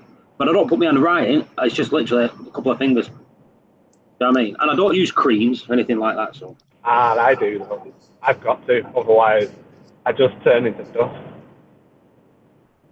Yeah, if I didn't put moisturizer on, I would literally just flake away. But wouldn't tank chemistry still be different no matter what? Livestock, phyto, foods, that, but yeah. The thing is, it's like food-wise, I feed easy SPS, I feed aminos from, what's it called? Seaway Aqua. Have you still put that in? Yeah, I still use that, yeah. I usually get a bit of easy SPS food. Right, let me tell you this, right, Michael. The reason I use that I used to use Aqua Power. Right. And I loved Aqua Power for years. I used that for. Well, it was expensive, but when I got this from him, I thought, well, it's an amino. So I started using that, and that's when I started seeing me grow. Right. So I've never stopped using it. Dr. Welsh uses that too. Well, that's something that I don't use. I don't dose amino. Well, aminos at least once a week, if not twice a week. And I usually put my SPS food in there. So I put some easy SPS. Like the other day, I put a bit of easy SPS in. I put a bit of rotifers in. And I very rarely feed rotifers. Twice a year, most probably, that's it. Right. And then I pour a bit of aminos in it. And then I top it up with water and mix it all up. Then I just pour it into the tank. Okay. Well, that's another thing that I don't do, is I don't feed the corals. The corals, for me, get fed when I feed the fish. So maybe that's something that I need to look into, but I need to make sure that my nutrient levels are in check before I do that, because I don't want to fucking knock them up. So now that the refusion's in place, then maybe, you know, like, we'll check tonight when I do test Tuesday tonight, see where my levels are, see if anything's got down or gone up or whatever since I've had the refusion online. Because I started the refusion, when was it? Was it after? It was after Test Tuesday, wasn't it? Last week I started the refusion. I think. No, it wasn't, because you're showing us, didn't you? I did? Was it after Test Tuesday? I can't remember when I got it. I'll have to check Facebook to see. Genuinely, I've noticed a difference in my phosphates and nitrates since adding the Chaeto. Now, I've had my Chaeto in about 3 weeks, and it's more than doubled in size. Easily more than doubled in size. In fact, I'll show you my Chaeto. If anyone was watching the channel a couple of weeks ago, I'm doing that again. If any of you was watching the channel a couple of weeks ago, I had a ball on top of a bowl. A ball of Chaeto on top of a bowl. That's it now. Oh, that's well bigger than since I came around to your house. I mean, it's literally. You can't see the bowl anymore. Yeah, exactly. I'll try to put it back in the bowl. 1 minute. So there you go. So it's easily more than doubled in size. Thickness wise, height wise, it's massive. It's half of everything. Well, yeah. I'd say it's about half of the refugium up to get. And I've still got them shrimps in there. You see them swimming around. Yeah. But, oh yeah. I'm gonna get a load of those. I'm gonna get a load of those at the weekend for Friday. Yeah, I'm gonna buy some more. Look at them cleaning. Look, there you go. Look, right on the finger. Proper little top little thing. How long have those shrimp been in there now? About 3 weeks. Still alive? Yeah. What are they, just feeders?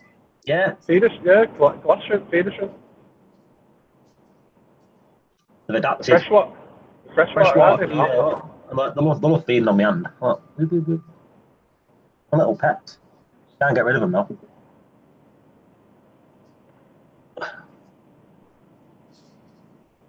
I'll name them so I can't feed them to the fish. Dick and Tom. Bell and End. Bell and End.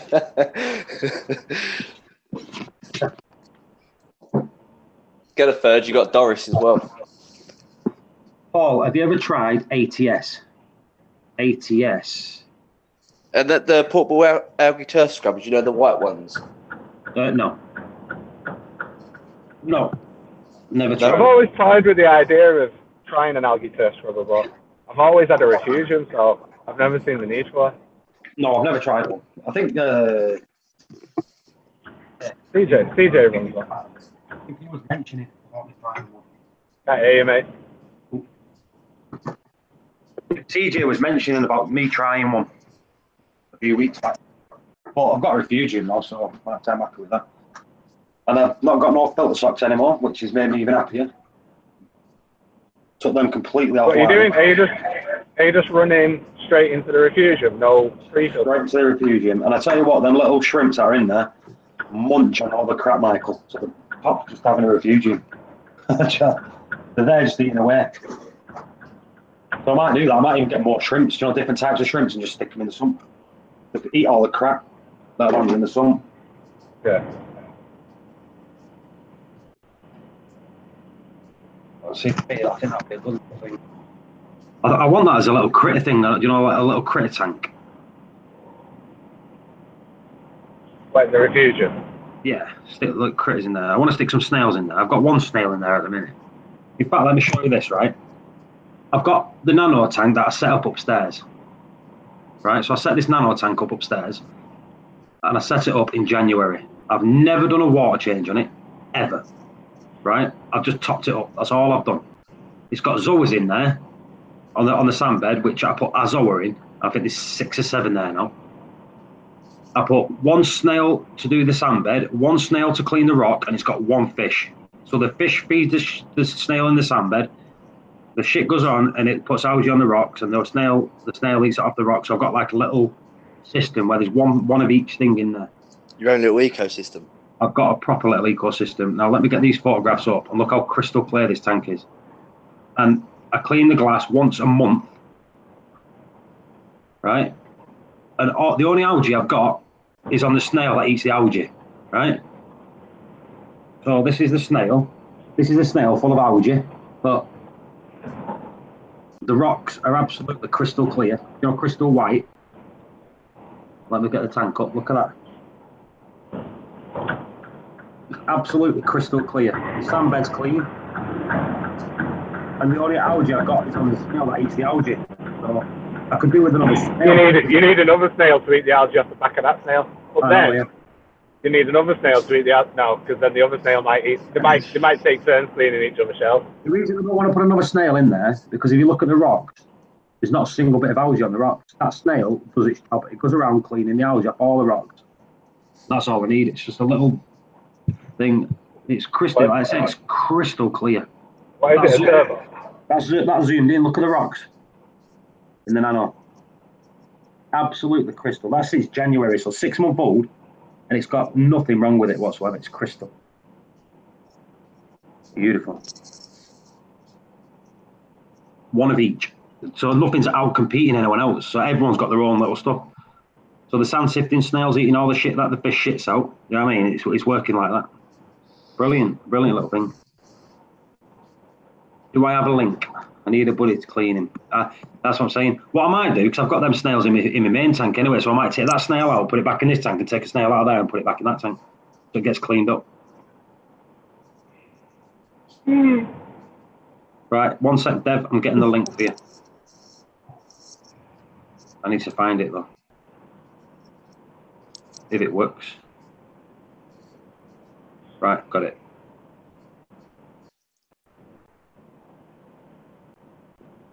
There is the link. It's like this system here. My main system.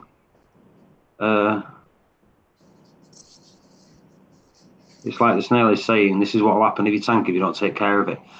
See, Lauren, the thing is, I do not take care of that tank at all. I do absolutely nothing to it. When I feed these fish here, what I do when I feed these fish, I get that block of frozen food, I put it in, and I keep a little bit between my fingers. I'll go upstairs and I'll put it into that tank. I don't add aminos to it. I don't add calcium, magnesium. I've never, ever tested that tank upstairs. Ever. Never tested it. But it's got Miracle Mud substrate. So if anything, it's leaching all the stuff in the water. You know what I mean? But there's no coral in there except always. Sounds nice and easy. That's nice and easy. Easy peasy, lemons are squeezy. Old squeezy lemons. Yeah. How you doing, Paul? Good, you? Pretty good, thank you. Good.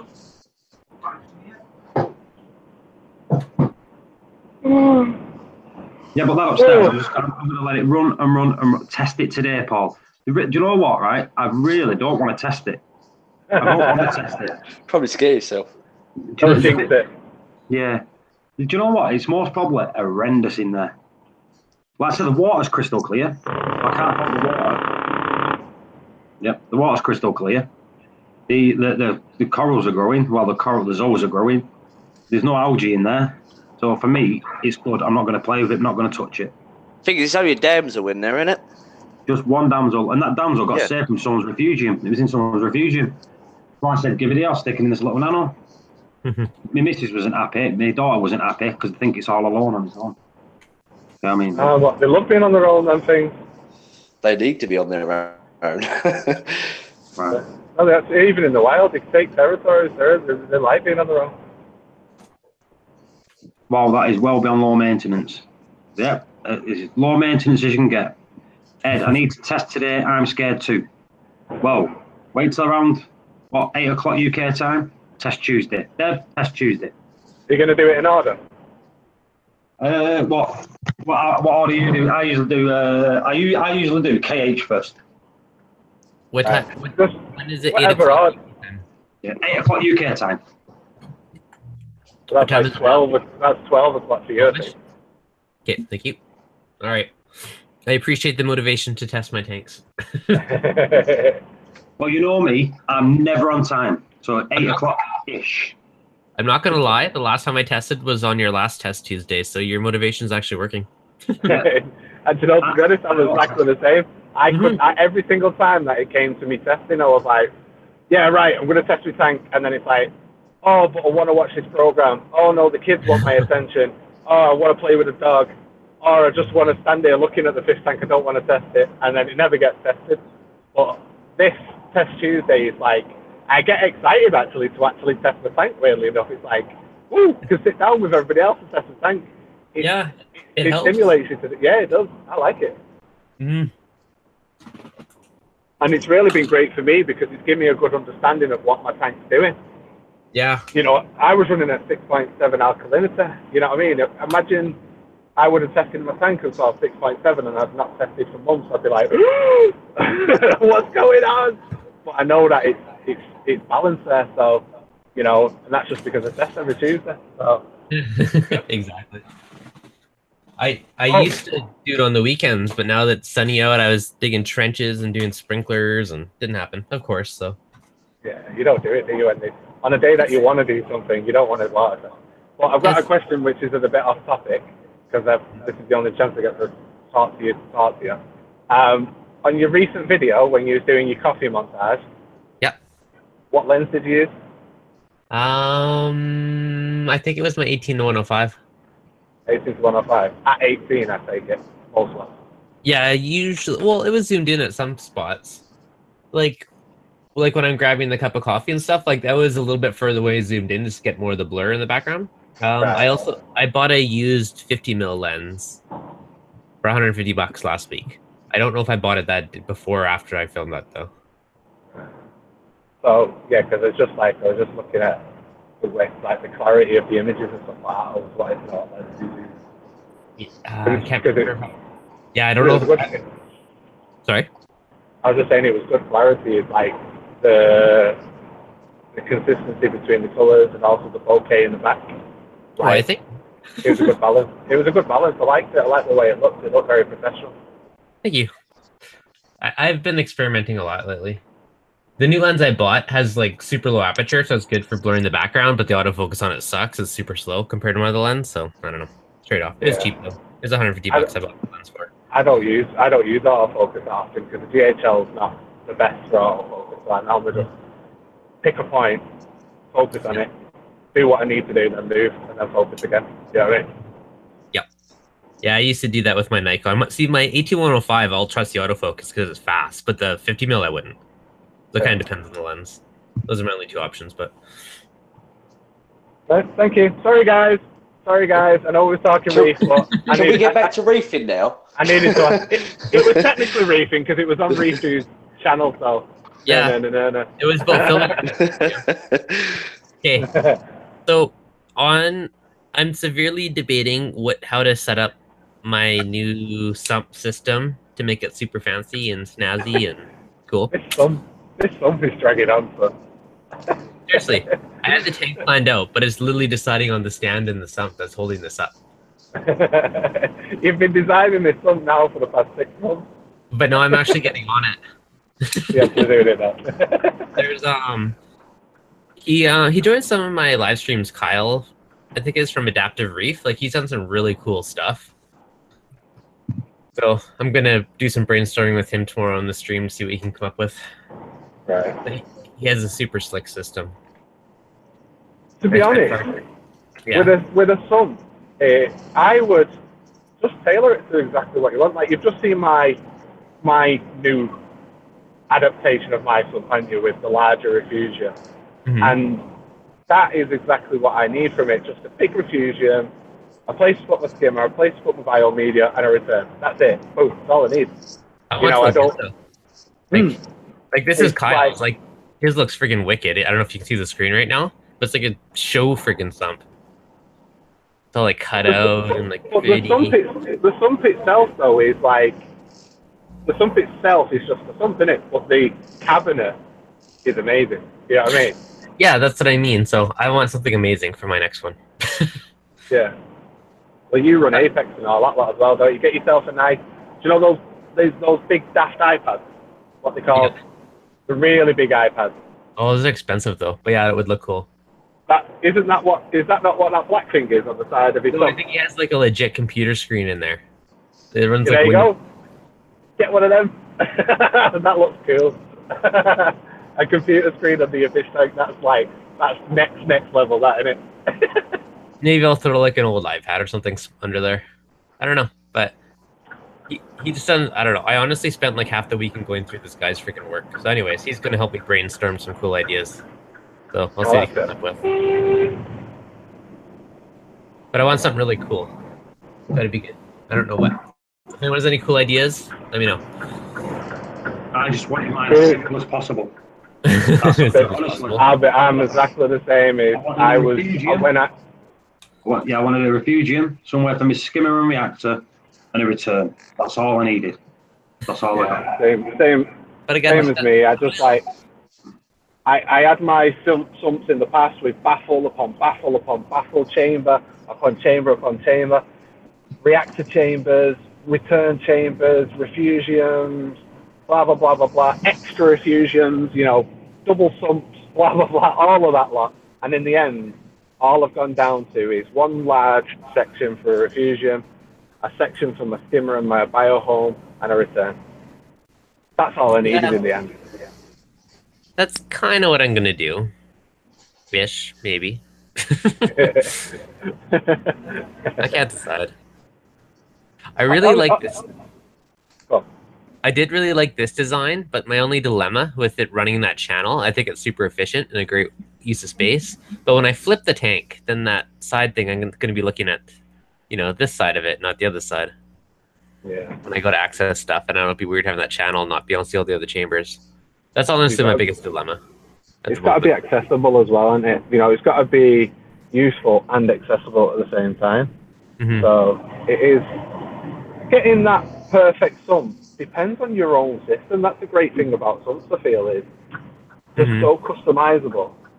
You can do so much, and like my sump is perfect for me, but it might not be for you. You know what I mean? But you can do exactly what you want. That's why I like sumps over canister filters, because of the flexibility.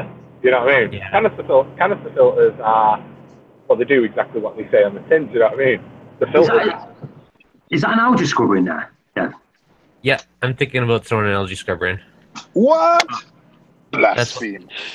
That's why I was asking Pete when I was curious. I'd have a refugium, me. So you can keep all your nice little bugs growing. So, is it an algae scrubber versus a refugium, or is it a both? Well, no, you can't have both. I'll probably have a space for flexibility, but it could be one or the other. I haven't decided yet. And have you decided that looks to me like that's a Santa Monica? Ooh. Yeah, there's supposed to be one appearing my way soon. Ooh. We got the Cross to cover with his tech.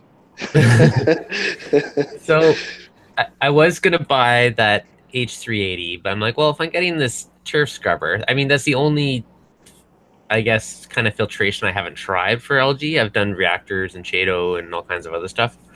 So I was like, it'd be kind of cool to try one. So I've been kind of like polling people that have them, asking how they like it, and everyone seems to like them that has them.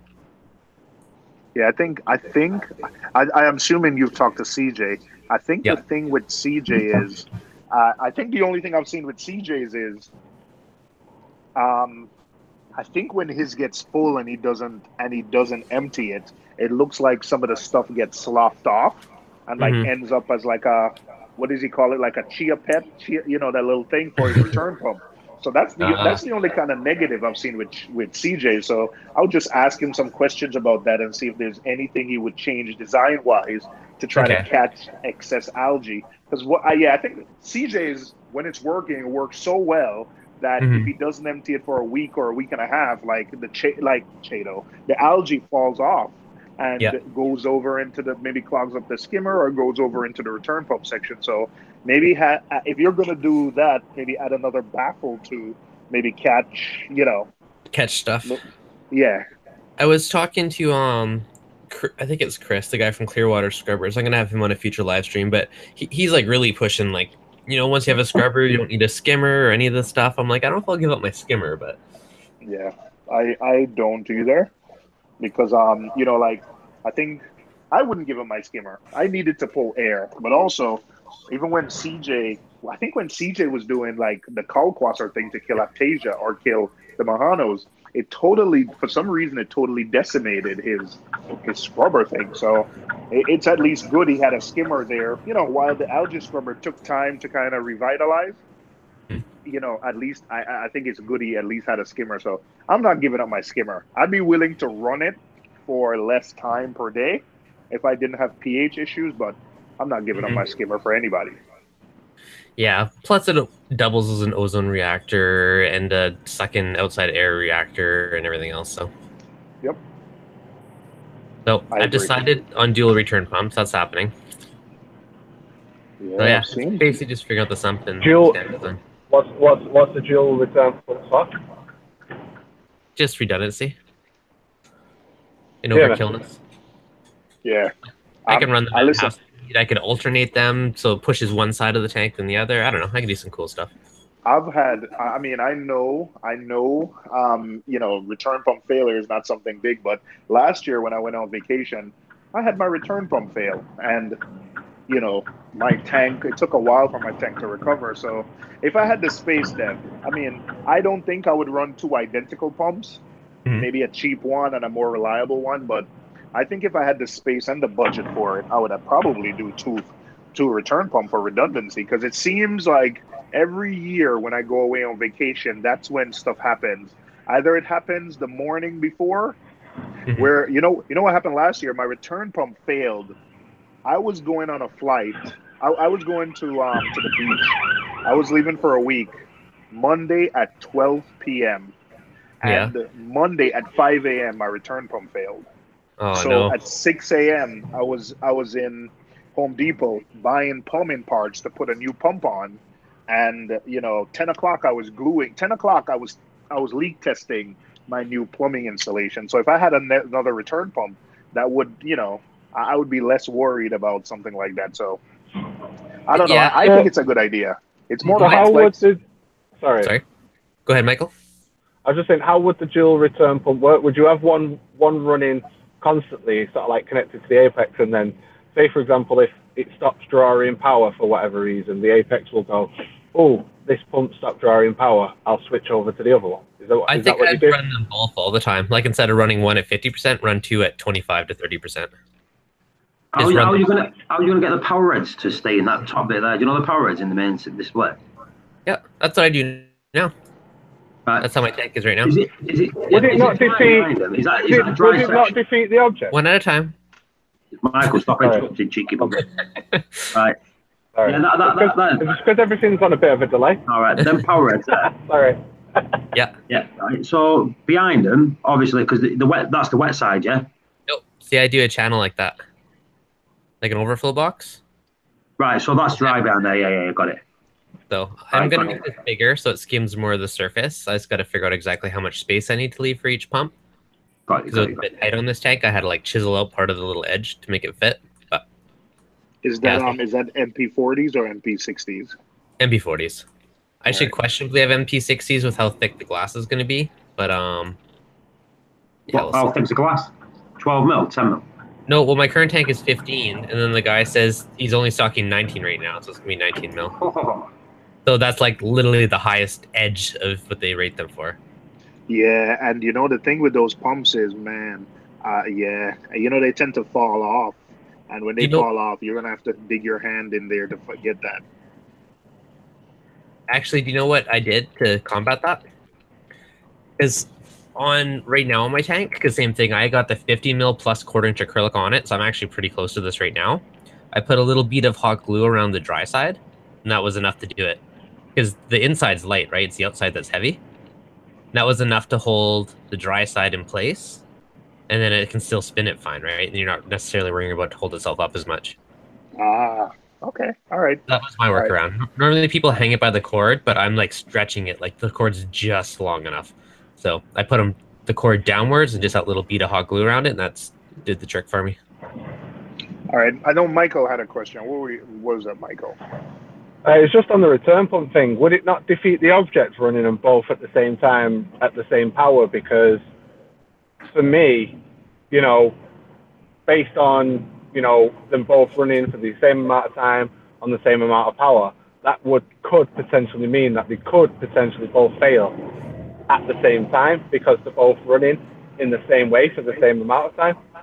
Potentially, you know what I mean? But one of them will be a year old and one will be new, so that gives it some hope. If you have two return pumps that fail at the same time, then God help you. I mean, there's nothing you can do. But I'd also be scared of having a return pump possibly sit there for a year or whatever, 6 months, and never test it, and then you're expected to not be at home when it's supposed to fire up, and then you could use it periodically, like you said, you've got the apex, so you could use it to switch, periodically, just to keep it so that it's not running all of the time, but it's running maybe, I don't know, a couple of hours per day.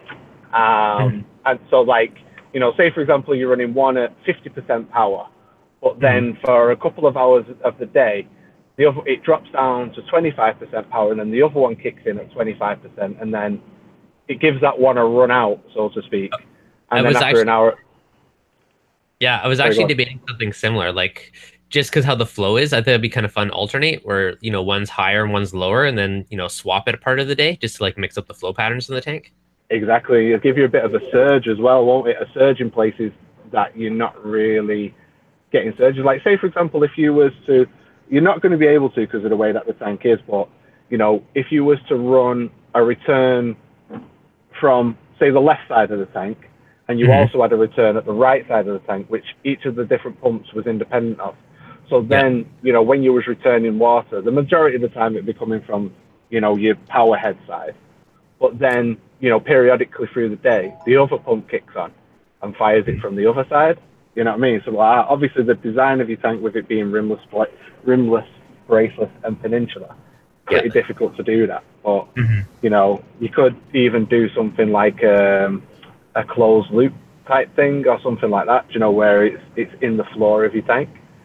Like I heavily debated doing my return pumps right there because it'd be a nice way to hide them and solve some of the flow issues, but it still sketches me out having a hole in the bottom of my tank if something was to ever fail. You could do it where it's not a hole in the bottom. I mean, you could just sort of like create, like I said, like a closed loop sort of like pipe system in the floor of your tank. You know, use like quarter inch or, you know, something pipe, and then just create sort of like a channel or something. Yeah, like a checkerboard type thingy in the floor of your tank with pipe, and then run the pipe, you know, up and, you know, up and out, so to speak. You know, connect it to your return, or even like drill to your tank a little bit lower or something like that. And then you can just have little nozzles just peeking out of your sand bed, and then you'd have like flow coming out of the floor in a closed loop scenario. All over the place. All over the place. You know what I mean? Literally all over the place. So you could have your traditional return pump returning water in the traditional way, but then you could also run a second one, like you said, in a closed loop type scenario. So, it'd be cool though. It would be cool because I know this the place where we're doing the Aqua Expo this year. He's got like a huge, like I think it's like 6 or 7 foot by 6 or 7 foot by 3 foot high cube. It's massive, and that all runs on closed loop, like on a closed loop. You know, you can just see a little nozzles just peeking out in the substrate, in the rock, here, there, and everywhere. There's no power heads on the glass because obviously it's a cube. You don't want to see power heads on the glass because you want to see, you know, full 360 view. So all of the flow is all delivered by this closed loop. Yeah. Quite it is a cool way of doing it. Yeah. Yeah. Just means you have to have a little bit of a deeper sand bed. Well, it would be nice and clean too, because my return pumps would go bloop straight up into the tank. But I don't know. I'm still sketched out of it. You're gonna be at it until this time next year? No, I'm deciding soon. Tomorrow's live stream. I got Adaptive Reef Kyle or whatever coming on to help mock up some designs and do something cool. All right, okay. So after tomorrow, are we going to be clear on what's happening? Might be on soon. I'm gonna have to pull the trigger and make it happen. You have to do it eventually, won't you? Yeah. Well, I mean, they're only going to warranty my tank for so long. It can't take too long. It's already been months. Yeah, I suppose. But that's what started this little vicious cycle. Yeah, you're promoting them though at the same time, aren't you? So it's a bit of a win-win for the people that are rebuilding your tank. Well, I don't even know if they know about my channel, to be honest. I kind of said, because I was asking about some fancy features, I'd be like, I'm happy to promote you a bit. Because I was asking them, I'm kind of scared to get the price, but ask them how much it would be to bevel the corners, so 45 of them, because then it kind of hides your seam. Mitered joints? Yeah, like at least on the peninsula end. Mitered joints with 19 mil glass? Oh, I know, I'm scared. He's like, it's not cheap. I'm like, do I want to know how much? I'm like, your tank's going to be in lots of videos if it comes to any consolation. Do you know who I am? Yeah, he hasn't responded yet. He hasn't responded yet, though, so I don't know. We'll see. I'll bug him again soon. Yeah, why not? I look forward to seeing what you do with it. Yeah. But yeah, if you're free tomorrow night, I'm really curious to see what Kyle comes up to. He's like, "Oh yeah, let's just do it." And then we're talking, we're like, "Oh yeah, let's do it on the stream." So we're just gonna like live model some stuff, and he's gonna do some mock-up designs he has in mind. So that'll be kind of fun. I might be. The only thing is now, obviously, with this new job, is I'm normally getting home from work when you start your stream. So then, I have a bit of food, and then by that point, I'm done. I'm going to bed. Bedtime. Yep. Yeah, I'm doing like 12, 13 hours a day, 5 days a week. So it's just thingy. So I've got no time for anything. Like literally everything from YouTube to everything else that I'm involved in with this fish side of things has just suffered because of this job. You know what I mean? It's just everything's been put on the back burner. Keeps you busy, eh? Keeps me busy. Yep. So if anyone has any amazing ideas in the meantime, let me know. I'm open for anything. Closed loop, that's my thing, but that's the display, that doesn't really count. But it does count for your two return pump scenario. It would be cool though. Like I like the idea of it. The only thing is as well is by having two return pumps in your return section, you're gonna have to have either a semi-large return section or a lot of flow going through the thing, because otherwise you'll drain the return section quick. You know what I mean? You'll drain the return section faster than it can get back into the return. So you'll have to have, your flow coming back into the sump will have to be, your pipes and stuff. But obviously, the more you put in there, the more it's going to restrict your flow, the more it's going to slow it down. So, and then you've got to get that balance of, if the power goes out, so you've got so much water in there so that your return chamber stays full all the time. But then, if your power goes out, do you have enough space in the sump to make up for all of that when it back siphons? You know what I mean? Yeah. That's my other big thing too, right? With a closed loop or a bottom one, it's a lot riskier for that type of stuff. Well, if you're running it on a closed loop scenario, closed loop it wouldn't matter. It wouldn't matter because it's closed loop. But if you was, obviously with the return thingy, it's a bit different. Depending on, how much water is in the closed loop and yada yada yada. You know what I mean? How much is pumping through and all that lot. So just a few things. It's true. I really like how he lit up around the stuff. I think that looks really cool. How what? Sorry. He like put LED lighting around where all the stuff goes, so it like does like a halo effect around it. I think that looks really cool. I'm just looking at his fancy acrylic work. In here, I never would have thought I would go for an acrylic sump. Is that what you're going for? Maybe, because normally I'm anti-acrylic. How come? Because it scratches. I don't. I'm like OCD with scratches. So if I do an acrylic sump, I think I need a turf scrub or something that contains the light, so it's not creating algae and stuff that will make me clean it and scratch it. Yeah, so you can have thick baffle, like thingy baffles rather than glass baffles. You have like black baffles or white baffles or something that's not going to let light leak. Exactly. But yeah, I dig that little light up design around it. I think I might try and do something like that. Ooh, sounds exciting. I know, Very exciting. I'm not gonna lie, the build's like half the fun. Love the build. To be honest, I was very, very close to doing a new system. Very close. The build back. What? But I'm not doing it now. I'm not. You remember when I told you about, like, obviously we don't talk about it, but do you remember when I told you about that plan that I was going to do? Yeah.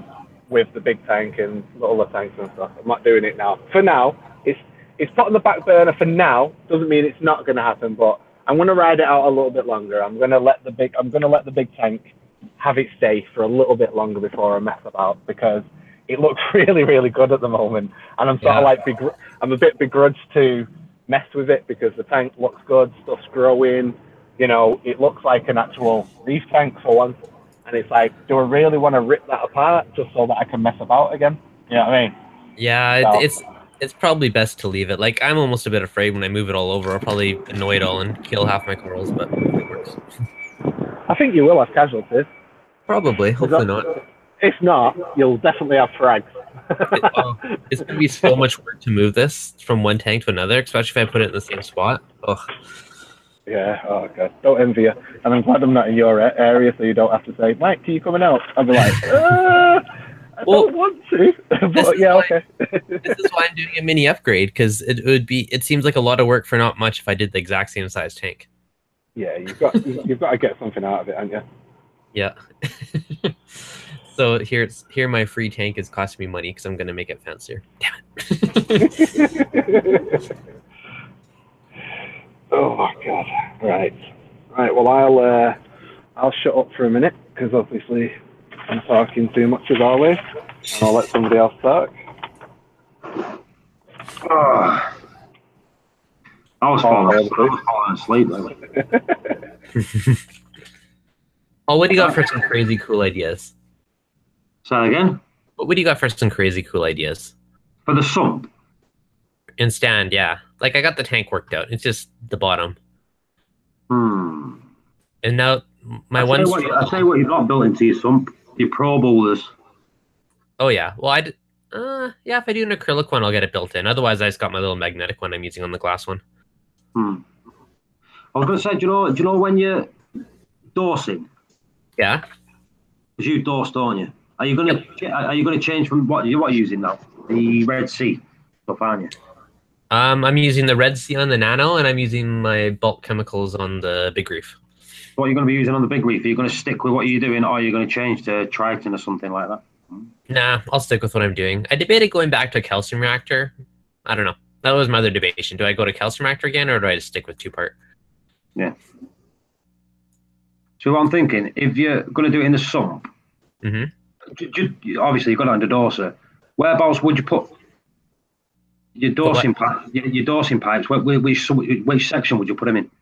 I put them in the return pump chamber so they get distributed, mixed up. Yeah. That's what I do now. Like, they just dose straight at the back of this chamber. Right. I've put mine in a refugium at the minute, but I've got like a little power head, just a 200 litre an hour right underneath it, so it blows it as soon as it hits the water. That's actually similar to what I have. I got my dosing lines here, auto top off is here, and then right here is a power head, which A, pushes around the bubbles, and 2, mixes up stuff and food, whatever. Multi-purpose. Yeah, just little dinky Corellia Nano or whatever. I'm trying to think. Which roller mat's that? The Clara C is the one I'm leaning towards at the moment. The massive. That's why I want it. I didn't realise how big they were. Do you know, I've always seen them, but when I seen it at the trade show, last year. Well, if you look at ones like the KLIR and stuff, it's a really cool design if you want to use your filter sock hole, right?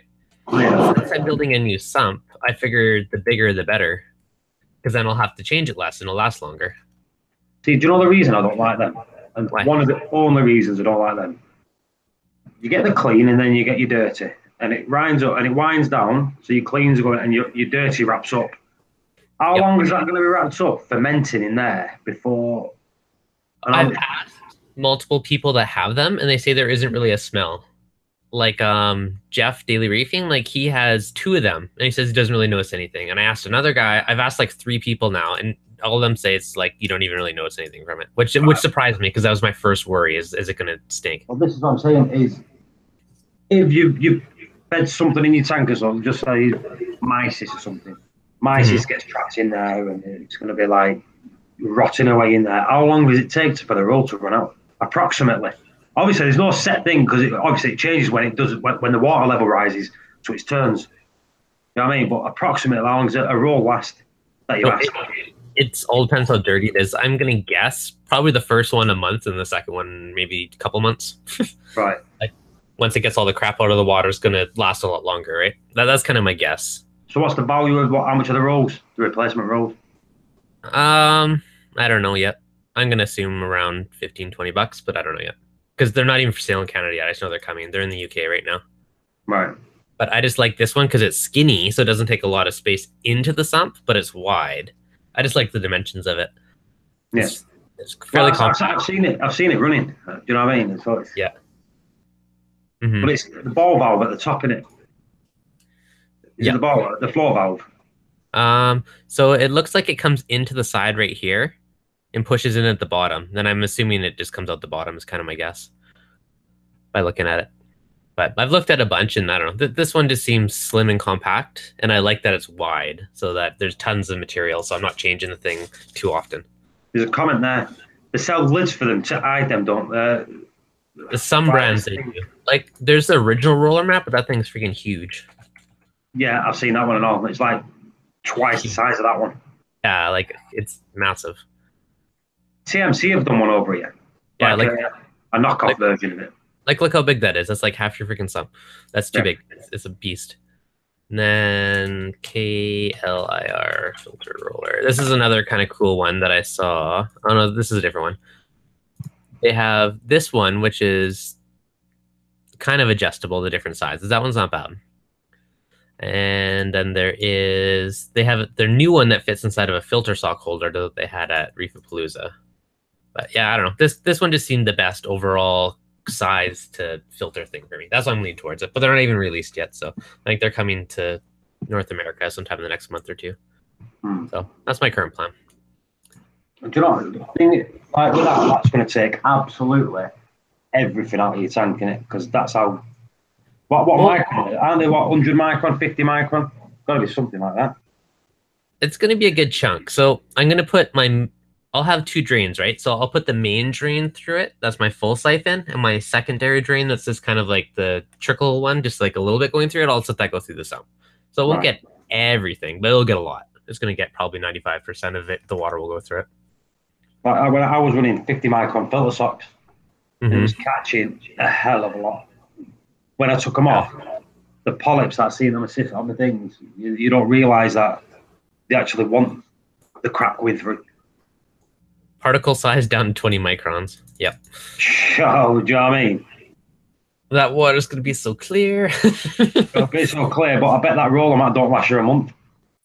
I don't know. I don't think it's going to last them a week, to be honest with you, because I know for a fact that if I dose any type of marine clarifier, anything that says it will bind anything else, anything that's like microbacter, I'll destroy a filter sock in like a day. Less than a day. By afternoon, it'll be overflowing into my sump. So I'm like, totally agree. Every bit of food you feed, like your rotifers, this, that, and the other, they're bigger than 100 micron. Yeah, but here's the thing to consider, right? Your filter sock would be just this, right? Once it clogs, it moves, and like, oh, you got new filter sock. So it's like it's constantly changing it for you. Yeah. So I could fill a big filter sock up in a day. Hey guys, how we doing? My thing is like, how bad is this? How bad do people hate cleaning filter socks? I mean, I if you're washing them by hand, I can understand.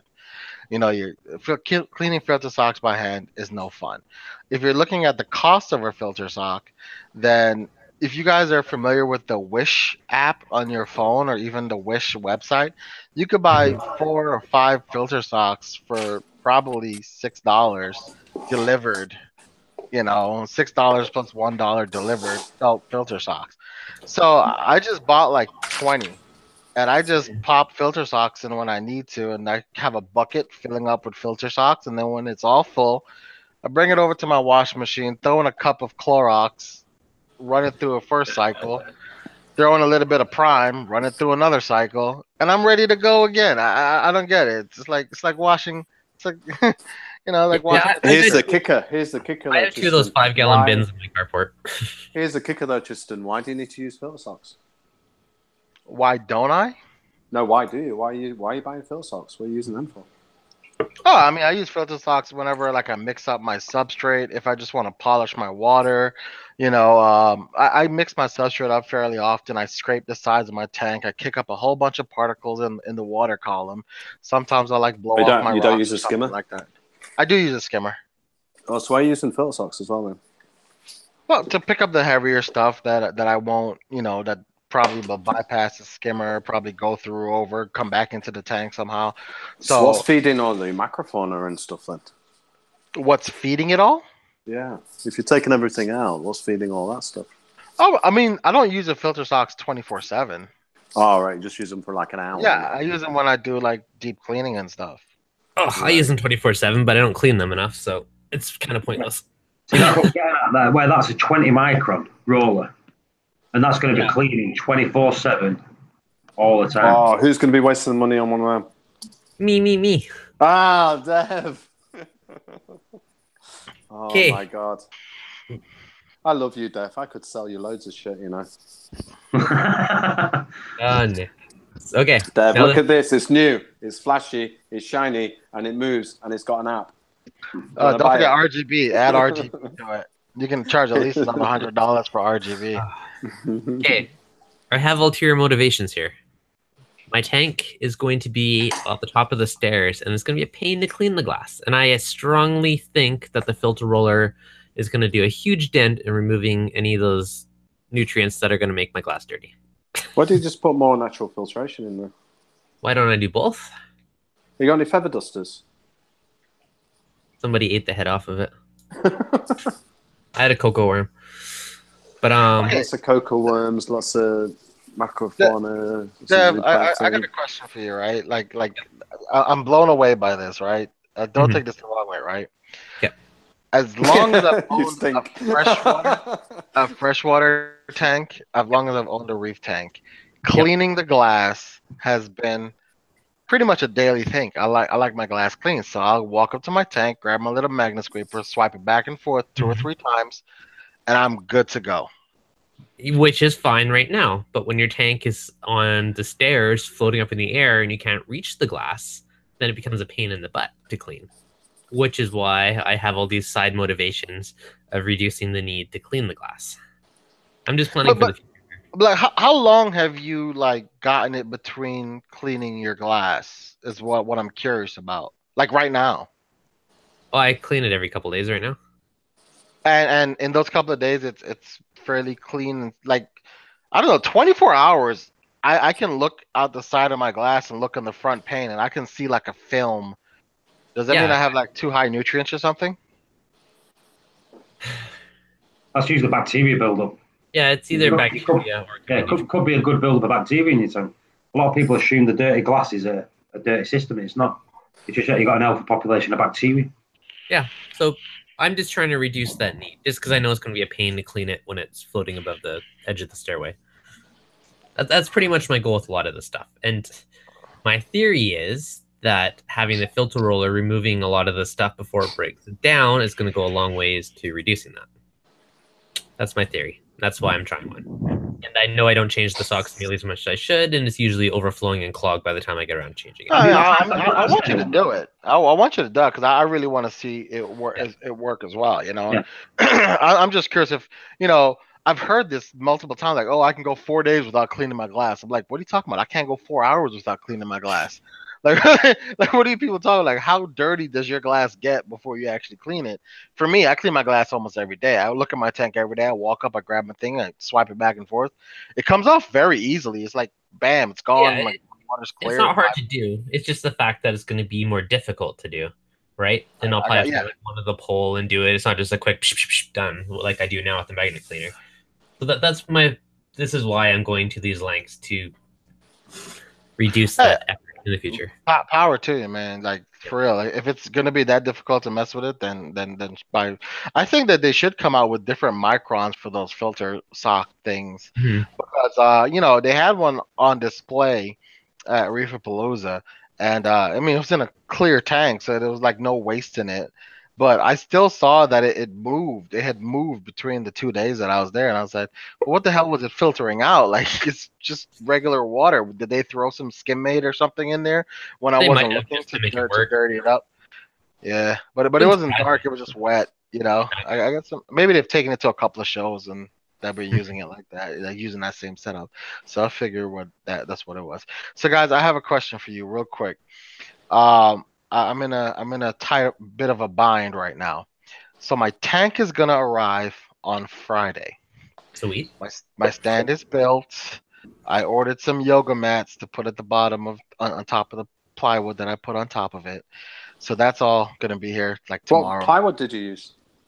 3/4 inch sanded ply, and then I coated it with 4 layers of Kills oil-based paint. Right. I was going to say, if you use we just build our tank straight onto 9mm ply. We don't use any sponges or polystyrene or anything like that. The plywood itself is sufficient. I mean, I'm pretty sure it Officially is because so. my tank has a steel trim around it. So you know, but I figure Yeah, it's not. I can't mean, be it's not going to can't hurt. I be was just too. wondering Yeah, why you used it. That's all. It's not going to hurt, yeah, but I wouldn't have bothered with the yoga mats if you're using plywood. yeah. I mean, I ordered them On already. my So tank, I I don't think care. they I don't know if they glued it to it or what, but yeah, there's plywood stuck to the bottom of mine too. Yeah, a Like better tank normally it'll come with a plywood base, so when they move the tank around, it protects the bottom of the glass from being chipped and stuff. Thank you for the reminder, Nick. I'm gonna ask them if they can make black for the wood on the bottom, just in case I ever don't have sand one day. Yeah, you can do that. Instead of the My wood. tank is a PVC base. It has PVC on the bottom pane. It's a PVC bottom. One of those hybrid dealies from AGE. Sorry, Tristan, I interrupted. What No, was your it's question? fine. It's a good question because I like to hear about the plywood thing because I've actually been asking myself that question. Like, should I use the yoga mats or not? Whatever. Blah blah blah. So I ordered my sump 2 months in advance, but because it was a prototype, the first one that they got ready for me was missing some key features, so they had to go back to the drawing board and remake my brand new sump for me. So they remade my new sump. They shipped it out last week. My truck with the sump on it that was supposed to deliver it on Thursday, the day before the tank comes, got delayed in Montana. So my sump is not gonna get here until Friday night, and the only time I could grab it is on Monday morning or Tuesday if they deliver it to me. So now I'm gonna be faced with a situation where my tank is gonna go on top of my stand in the house, but my sump cannot fit through the front thing. It has to be slid in from the side. Do you guys? I'm on hardwood floor, and the tank and stand are on the feet, the articulating feet that are adjustable. Now, do you guys think it would be stupid hard to pull one side of the sump away from the wall? Sorry, one side of the stand away from the wall so that I can slide the sump in through the side? How big and heavy is with the tank on the top? With the tank on top. How many friends do you have? I mean, I got me, I got my cousin, my wife, and I got a couple of buddies that could probably stop by. How big's the tank? 350-gallon half-inch glass. No, how raised. the dimensions? 96 by 30 by 26. I would say you'd want I've probably got a tank at least 4 people. exactly. I've got a tank pretty much exactly the same size in my unit. It's not 9. It's not 30. Did you say 30 by 26? Yeah, so it's 26 high, 30 inches deep. Yeah, I've got a tank exactly the same size, 8 foot long, 30 front to back, and 26 high. So that's exactly the same as the one I've got here. Now,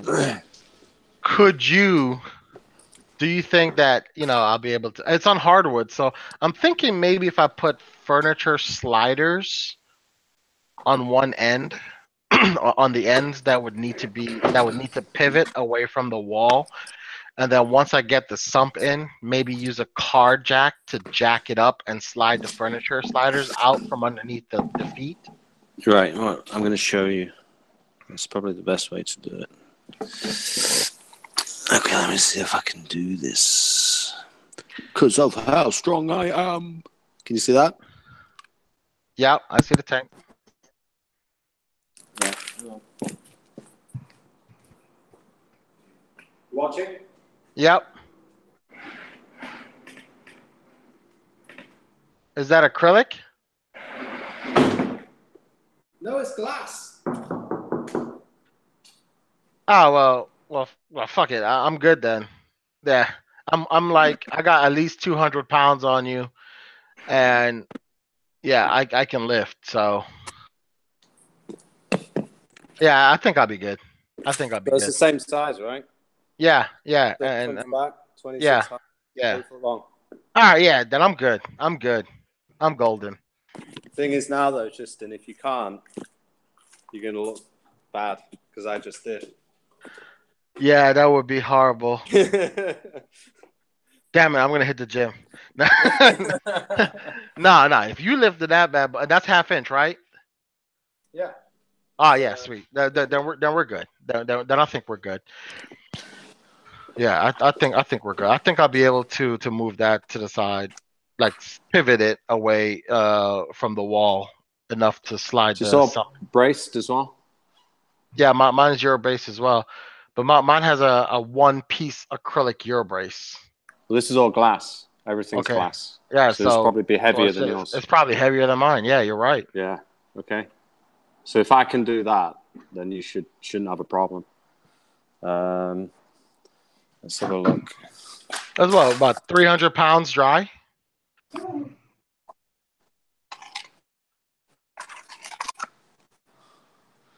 What's that? Oh, I'm losing you.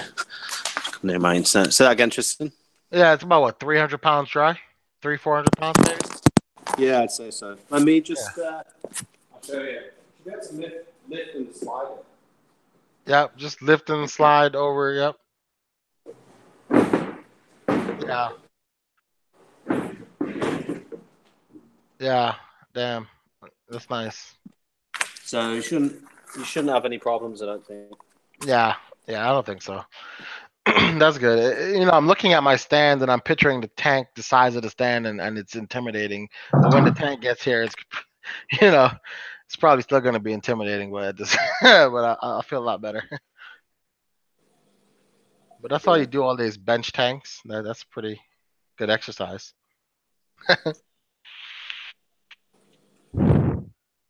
Yeah, that's the good thing, Cruz. Like I'm gonna pivot it, and you know, yeah, I'm pivoting it away from the wall. That's it. That's it. And it's on legs, so I'm pretty sure. Well, those are rubber legs, but I'll see how easy they are to slide on the hardwood. Just because I did it, Tristan, didn't mean that it was easy, right? Oh no! Come on, don't take that away from me. I don't think it's. I'm kidding. I'm kidding. Hard. But and probably so I don't hurt myself. I'll probably still have some manpower there just to. Yeah, you should be able to do it. So yeah, I don't see it would be a problem. Right, I've got to just get this phone call. 1 second, guys. Okay. No worries. 39. What do you think about filter rollers? I reckon it'll make tank too clean, Dev. I feel from a cost perspective, what you pay for the roller versus how much material you're going to go through just from its doing its job. I don't know. I see more negatives than I see positive. That's the thing. And then that's probably why I'm biased towards it not being good. But for what it's worth, I'm pretty sure the creators of the product face these same exact questions from their entire panel of people who they presented this idea to before they went into production doing it, right? So I'm thinking that they've either found a way around it or their material, however it's constructed, will catch the particles but not make things too clean. But they could have just created it without using a panel. What's that DM? Me too. It was fish only, okay, not for a reef. That's a good point. If it was fish only, it might be good. But again, you're going to be going through a lot of it. It's fish only.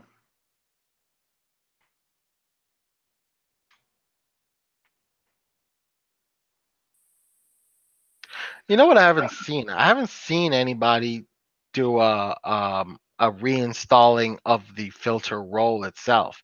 So like even the ones for the filter socks, it seems that you have to take off the old roll that's been already rolled up, put on the new roll, and then feed it through the various different rollers, and then out the other end start it into the other roller, which means you waste some material right from the beginning. Not a lot, but you waste some of it to get it started on the other roll. And then you let it do its thing. But in a one the size that Reef Dudes has, it almost feels like in order to get that roll, the felt material through all of the rollers, like he has to pull it out to do it. Like you can't do it inside of your sump with it installed. Yeah.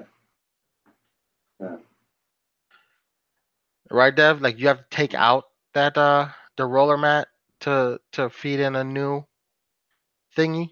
A new, I think you do. I think you do. Unless, as the other ones are running out, you can stick it to the other one. Yeah, like a piece of Velcro to have it go something through. like that, and then it'll feed itself through and carry on going. If you could do that, that wouldn't be too bad. If you can't do that, you are wasting. To me, you're going to be wasting what? A good few days worth of roll, just pushing it through. Unless they compensate on that. They say they give you 50 feet of roll and they give you 51 feet, so that 1 foot you can thread through. That'll be different. Right, what time is it? 5:05. Right, this is what's going to happen. This stream's going to come to an end because I'll be doing Test Tuesday. Go all the way through. Be hardcore. Nope. I'm joking. What do you mean, no? No. I'm doing tea. I'm going to do tea now. So I'm going to make dinner. For you Americans, it's dinner. For us, it's tea. So I'm going to be making dinner, tea, lunch, breakfast, whatever we call it. And then at 8 o'clock-ish, I always say ish because I'm never good at timings. 8 o'clock-ish, I'll get a Test Tuesday underway.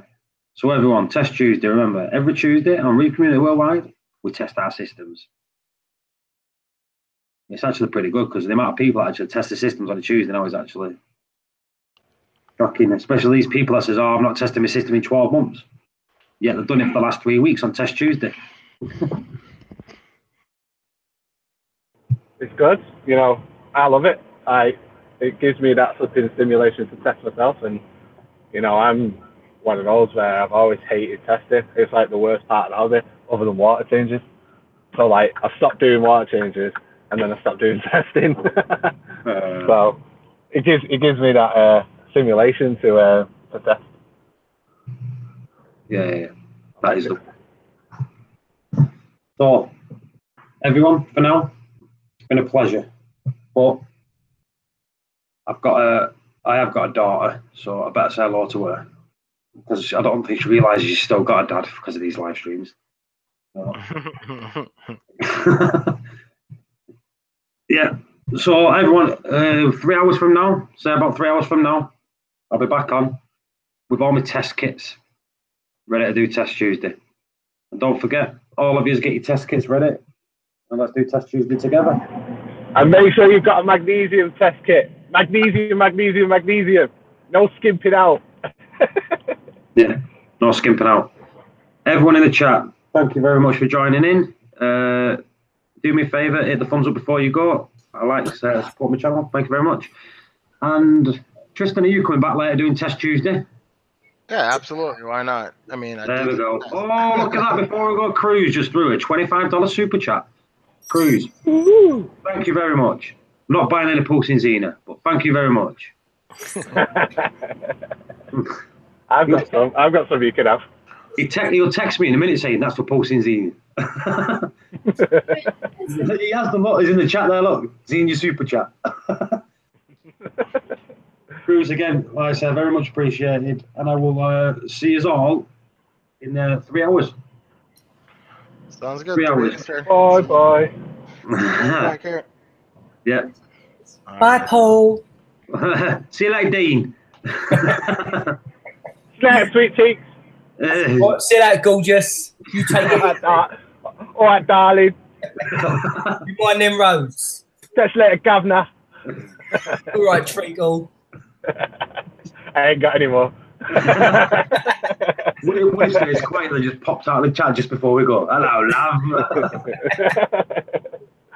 I'll see you in a bit. What time are we doing the Test Tuesday? It'll be 3 hours. 3 hours from now, 8 o'clock. Say 8 o'clock-ish. Yeah.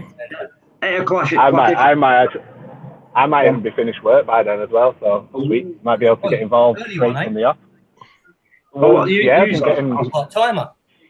Yeah, usually by the time I've got it up at 8 o'clock, like within the hour. So you most probably won't be on by the time we start it. But what we'll do, we'll all start at the same time. Well, I'll have to do mine soon because my lights go off at 8 o'clock. Who cares, mate? Who cares? Who bloody cares? You're telling me stuff like, okay, I don't care. I'll do the creation. Wait, I forgot. Yeah, Michael, I forgot when your lights go out, you can't test your water. Come on, buddy. What? Yeah, parameters change. Yeah, they change, but if you test at the same time every day, it doesn't matter what time you test, does it? I know That didn't make sense. Hold on a minute, that didn't make sense. Nah. If you test at the same, you know what I meant. I can't test it with that. Can't test it with that. But now, hopefully, I've just done my first delivery now. Normally, I've not done my first delivery for another couple of hours yet. So as long as the traffic's nice to me, my next delivery's only got like 3 cages, so I'll be in and out of there in 10 minutes. So fingers crossed, I should be done for about 8, half 8. Anyway, as I was telling everyone, you can tell Michael's here because Michael always says goodbye and then stays on his channel for 2 hours. So, hello, Michael. Are you still live? Yes. I thought you'd ended it. That's why I was talking. Anyway, everyone, thank you for coming, and I'll see you in 3 hours for Test Tuesday. Don't forget your test kits. If you're not going to you've got an LFS near you, nip to the LFS, go and get your test kits. Come back, we'll do it together. See you later.